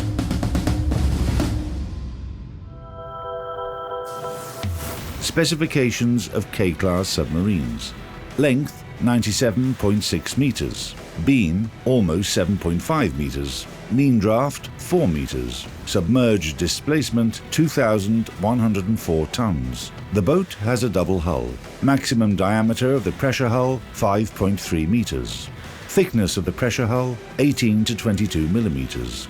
The submarine is divided into 7 compartments. The first and 7th, torpedo compartments with crew berths. The second, bow battery compartment. The officers' mess hall and 5 single cabins for the commanding officers were located on its deck. The first group of accumulator batteries was installed in the hold. The third, control room with the conning tower on top of it. The artillery magazine found its place in the compartment's hold. The fourth, aft battery compartment. The petty officers' mess hall and 24 crew bunks were on its deck. The second group of batteries was installed in the hold. The 5th, diesel compartment. The 6th, electromotive compartment. Armament. 10 533mm torpedo launchers, 6 at the bow and 4 aft, with 2 of them in the superstructure. Ammunition, 24 torpedoes. Artillery armament. 2 100mm B-24PL dual-purpose guns, 2 45mm 21K dual-purpose guns, 2 7.62mm M1 removable machine guns.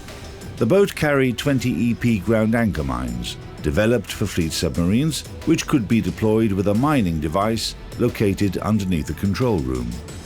Power plant, 2 diesel engines, 4,200 horsepower each. A diesel generator, 800 horsepower. 2 electric engines, 2,400 horsepower each. 2 groups of accumulator batteries, 240 elements each. Maximum surface speed, 21 knots. Maximum submerged speed, 10.3 knots. Submergence depth, 80 meters. Maximum depth, 100 meters. Cruising range at 10 knots, surfaced 7,500 miles, submerged 11.5 miles. Endurance 50 days, maximum time submerged 72 hours. Crew 66 people. The boat had it all: a long cruising range, high speed, powerful torpedo armament, with 10 torpedo launchers, and moreover, she could set mines. But in order for a sub to have good underwater maneuverability, you need one kind of hull shape. To make her agile on the surface, you need a slightly different hull shape. And if you plan to use the boat as an artillery platform, you need a third kind. Soviet engineers, much to their credit, managed to combine all this in one ship. However, all these advantages came at a price. And the price they paid came in the form of the overall lightening of the submarine's hull.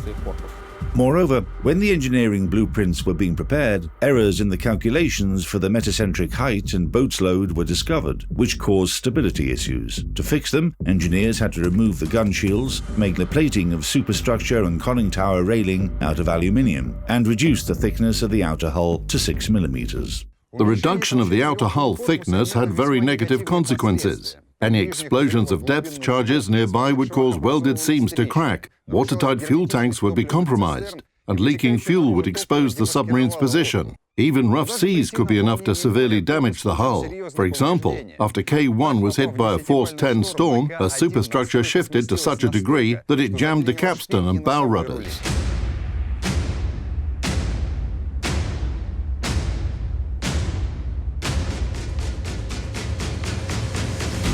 However, these individual technical drawbacks of Katyushas weren't that important compared to the shortage of prepared crews.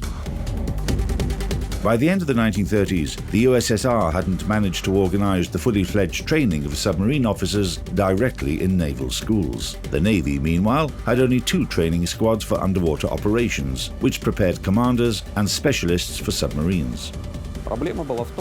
The problem was that these schools weren't able to prepare the necessary number of commanders and specialists at the rate at which the shipbuilding industry was producing new submarines. By the summer of 1941, the Soviet submarine fleet included 212 ships, 85 in the Pacific Fleet, 67 in the Baltic Fleet, 44 in the Black Sea Fleet, 16 in the Northern Fleet.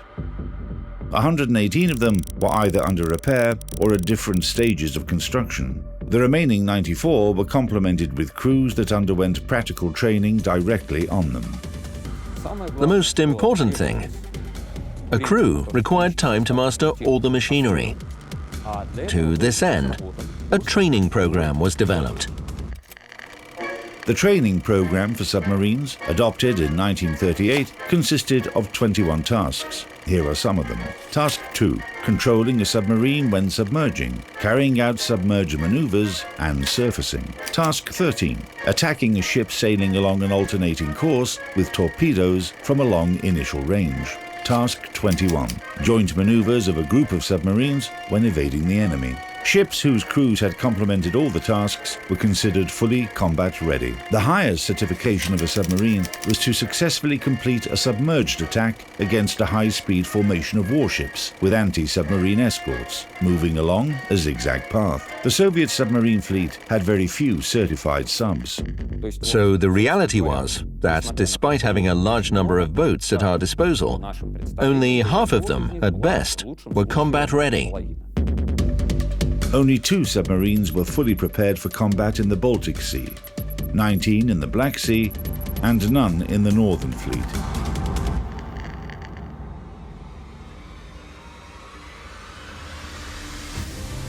On September 17th, K-21 was commissioned into the Northern Fleet, and after very tight and intensive combat training, she went out on her first war patrol.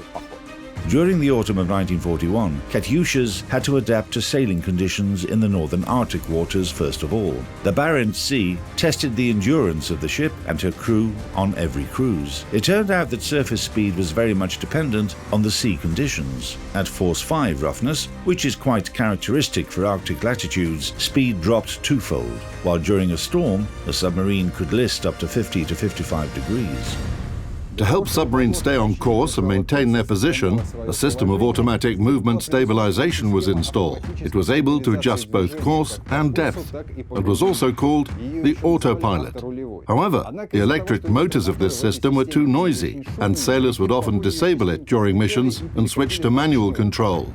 For the German troops in the far north, shipments by sea were virtually the only source of supplies. That's why these routes were the primary target of Soviet submarines throughout the war. However, the enemy didn't conduct large ocean convoys near Norwegian shores, and the K-class cruiser submarines were designed to hunt exactly for this type of convoy. Active transportation was carried out by small groups of ships with modest tonnage that sailed along the shoreline, taking cover in fjords. Often these were common motorboats and mobilized fishing vessels, and it made no practical sense to spend torpedoes on them. In September 1941, on their way back from a combat cruise, the commanding officer responsible for artillery on K2 suggested firing a blank shot from their main gun when entering the harbor, in honor of their victory. Later, this tradition was adopted by all submarines of the Northern Fleet. It's worth noting that the K-class submarines scored their first and last victory with artillery fire.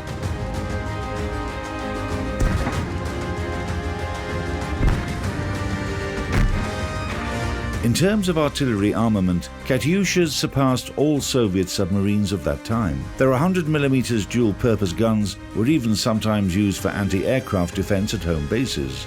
Of course, these submarines found the main application for their guns at sea and near enemy coasts. The events that occurred at the end of 1941 during a combat cruise of K3, when she was helmed by Lieutenant Commander Malafeyev, presents a very characteristic example of this. On December 3, K3 discovered a small convoy off Hammerfest that included the cargo ship Altkirch and 3 submarine chasers. The Soviet submarine carried out an attack, but failed. All torpedoes missed their targets. Moreover, by firing a salvo, the boat revealed herself and was immediately spotted by the enemy escorts. The Germans set chase to K3 at once, and in just a couple of minutes dropped around 30 depth charges. While evading them, Katyusha hit the ground 3 times and finally laid on the bottom, with all noisy mechanisms disabled. However, the attack continued, and each new series of charges with the correct depth setting could have become the last for K3.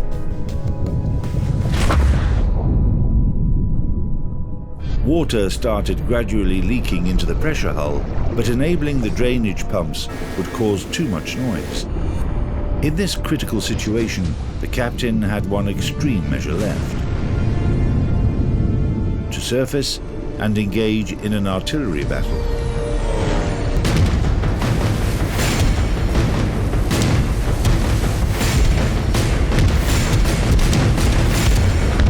With her 5th salvo, K3 hit the aft of one of the German chasers, where the depth charges were stored. The ship went under almost instantly. The second chaser, armed only to a 20mm autocannons, hurried to disengage by setting a smoke screen. The third ship was too distant, and her salvos fell short of the submarine. K3 disappeared beyond the horizon before the enemy's eyes. Later on, it was found out that an enemy coastal ship had hit a mine cluster deployed by the sub a week prior to those events. Thus, the first mission of K3 in the Northern Fleet turned out to be very successful. This hatch was used to load anchor mines, which were stored in the hold in mine and ballast tanks. By the way, the submarines of this class proved themselves to be excellent mine layers during the war. More than half of the enemy tonnage they sank was from their mines. But what's most staggering is the audacity of Soviet submariners, who entered narrow Norwegian fjords with unfamiliar fairways on their almost 100-meter-long ships. Often, they were spotted by lookouts on the coast, but cool-headedly ignored all of their signals and requests and deployed mine clusters and minefields across enemy communication routes.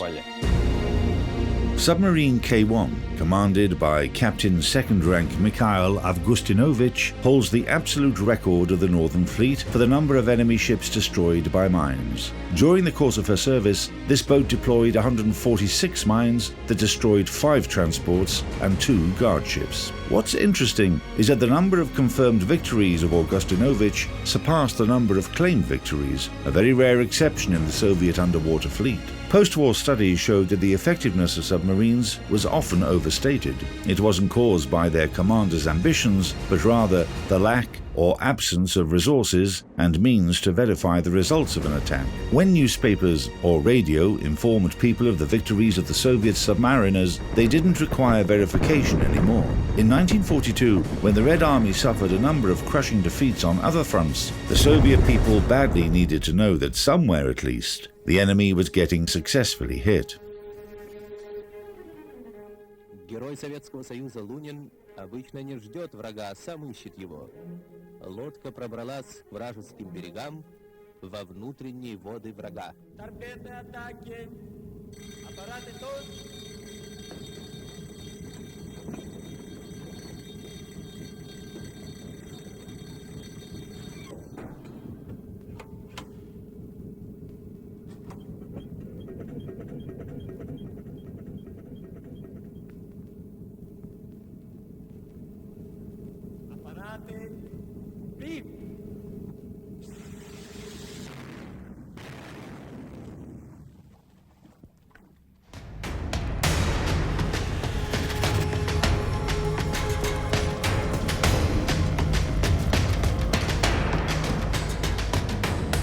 He launched 4 torpedoes at the German task force at battleship Tirpitz.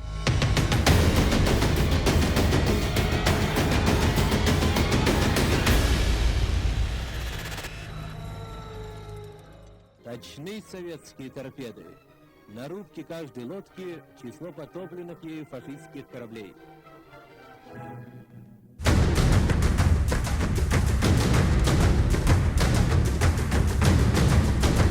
10 spare torpedoes were stored in the forward torpedo room, and 6 more were loaded and ready in the launchers. Initially, submarines of this class weren't equipped with a system that enabled bubble-free torpedo launching, which was a substantial tactical disadvantage. The enemy could detect a salvo fired from a submarine and perform evasive maneuvers. Moreover, by firing several torpedoes underwater, the boat risked disclosing her position. For this reason, some Soviet captains fired torpedoes from the maximum effective range. On K-21, the system of bubble-free fire was installed in March 1942. By the way, it was partially Nikolai Lunin's initiative to install the system for bubble-free torpedo launching. He was an experienced submarine officer who had completed 5 war patrols on submarine Shah 421 and carried out 7 torpedo attacks. On March the 4th, he was appointed as K-21's captain. An interesting fact, the order giving him command of K-21 came exactly 1 day after the decree of the Presidium of the Supreme Soviet, which awarded him the title of Hero of the Soviet Union. Thus, he first became a hero, and the very next day was given command of the largest and most powerful submarine in the Russian Navy.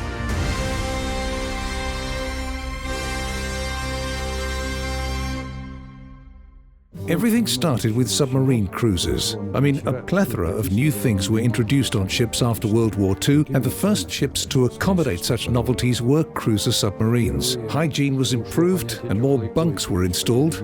Each sailor, petty officer, midshipman and officer had their own bunks.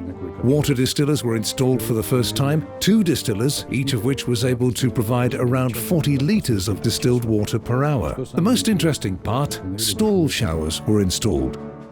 You know, in practice, such things as distilling water, heating water, and everything related to it is just wasted energy. Almost no commander would agree to spend energy on water and potentially spend the resources required for a torpedo attack or the chance to flee from enemy ships after an attack. I mean, from submarine chasers and destroyers. Our grandfathers served on submarines in the north in severe and Spartan conditions. Moreover, the submarines of the time didn't even have any heating. On June the 18th, 1942, K-21 started her 5th raid. For 10 days, the submarine cruised along the northern coastline of Norway, searching for targets.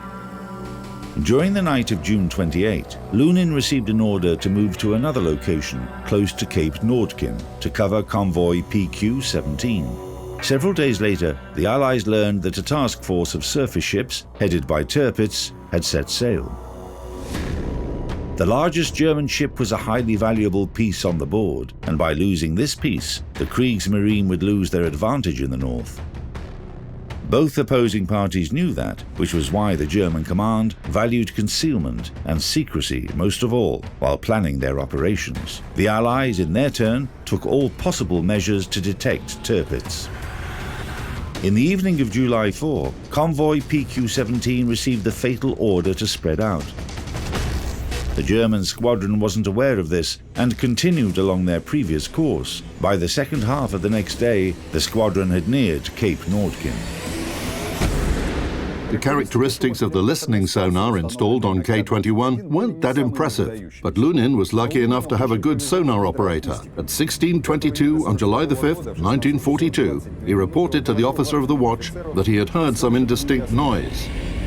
The noise was getting louder at a course angle of 30 degrees on their starboard. The commander ordered the sub to turn and extended the periscope several times in order to identify the source of the noise. As the boat continued moving towards them, dim outlines transformed into large ships, escorted by destroyers. Lunin declared a torpedo attack state on K-21. The enemy was following an irregular course. In other words, the ships were moving in formation, an anti-submarine formation. It meant there was a group of destroyers in front of 3 large ships, which were moving in a front formation. The task of the destroyers moving ahead of large ships in a front formation is to detect submarines. Not just detect submarines, but force them to change their course. Either a submarine is detected, or she will try to avoid the collision at periscope depth.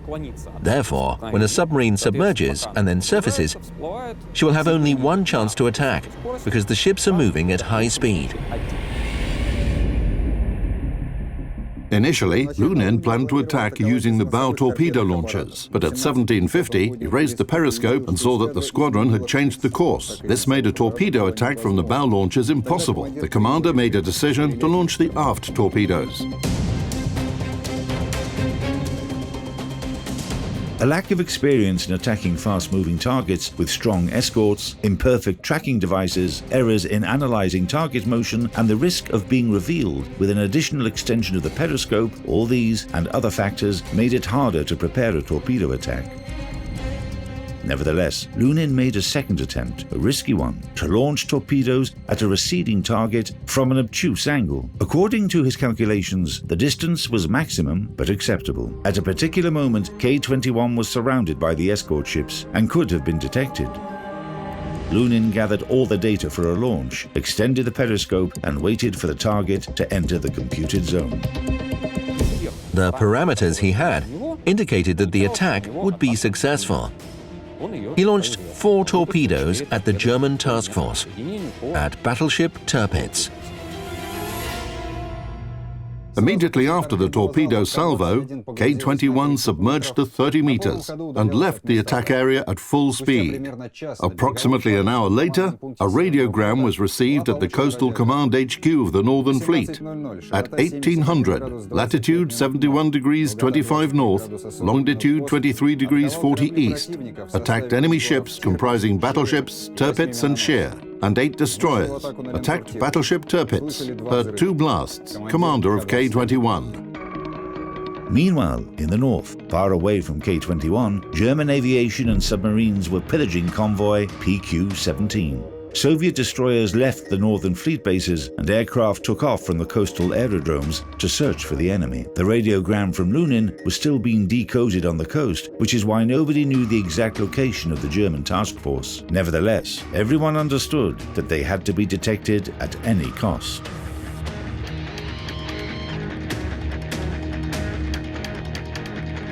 At 1916, the German squadron was detected by the crew of the Il-4 airplane from the 2nd Guards Composite Air Regiment. Severe weather conditions obstructed the flight.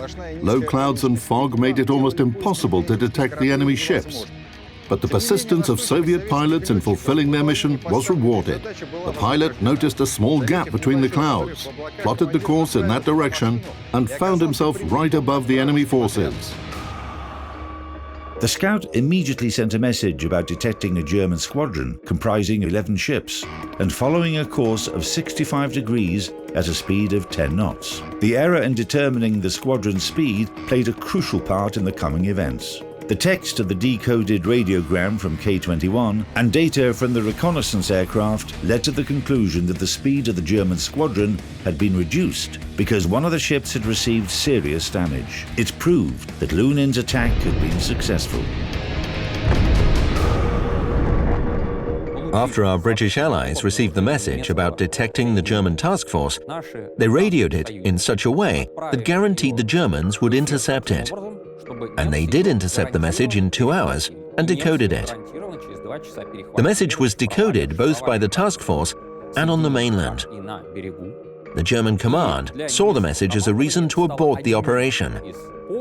That message had basically eliminated the secrecy that was the top priority of the German command. They realized that they had been discovered. Moreover, there were messages from aviation and submarines stating that the convoy had been dispersed and was being successfully destroyed by aviation and submarine forces. So the capital ships had nothing to do there.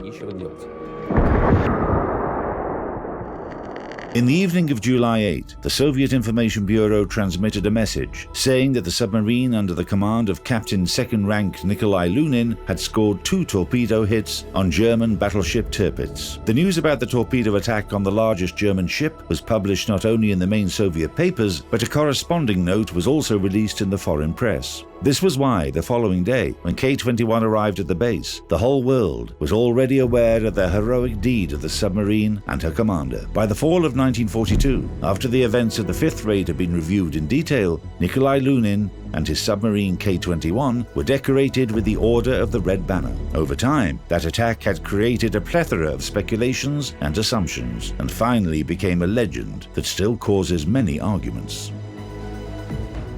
It's all clear from the historical perspective.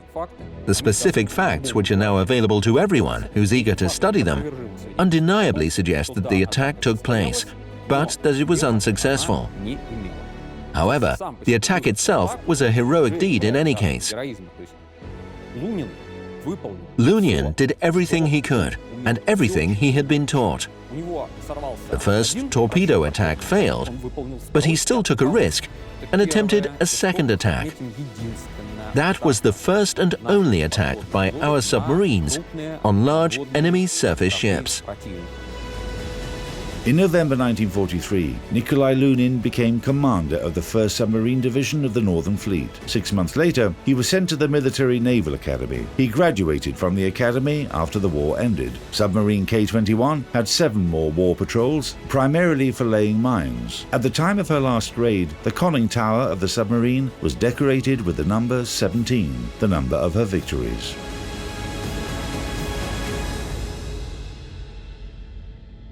As a matter of fact, the combat cruises of submarine K-21 ended on April 12, 1944. She required mid-life repairs, and after being docked, she didn't take part in any further military actions until the end of the war. That might have saved the life of the submarine and her crew, because she was the only submarine out of 6 boats of her class that survived the war. After being decommissioned from the Navy in 1954, K-21 was converted into a training facility where submariners practiced survivability skills. In 1981, the Military Council of the Fleet proposed to make submarine K-21 a memorial to honor all the submariners who had died during the war. 4 compartments were rebuilt as a museum, so just the forward torpedo room, forward battery room, and control room with the conning tower remained almost unchanged. The victories of submariners from the Northern Fleet are sacred to me, no matter what anyone says. The numbers can be exaggerated or underrated. To my mind, it would be an insult, not only to me, but to the veterans who are no longer here with us, when someone who only read the numbers would say, "Come on, how many ships did you sink?" You say? You just sailed about at sea, and that's it. In wartime, huh? In the conditions of the North, a patrol by any submarine is already a heroic deed because their crews always left the base with a one-way ticket. They never knew whether they would return or not.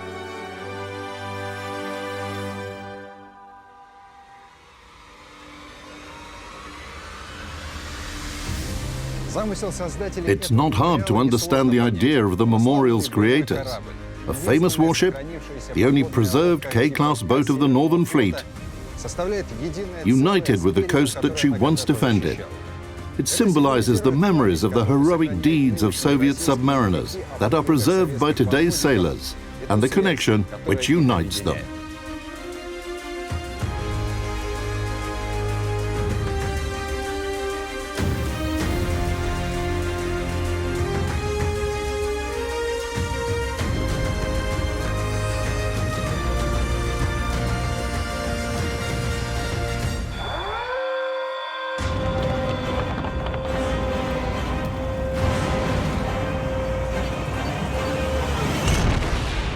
Sailors, stay calm. You can activate your bonus code up to April 27th. Don't panic, stay with us, and don't forget to subscribe, as there are more bonus codes to come. Have a lovely time. Fair winds and following seas.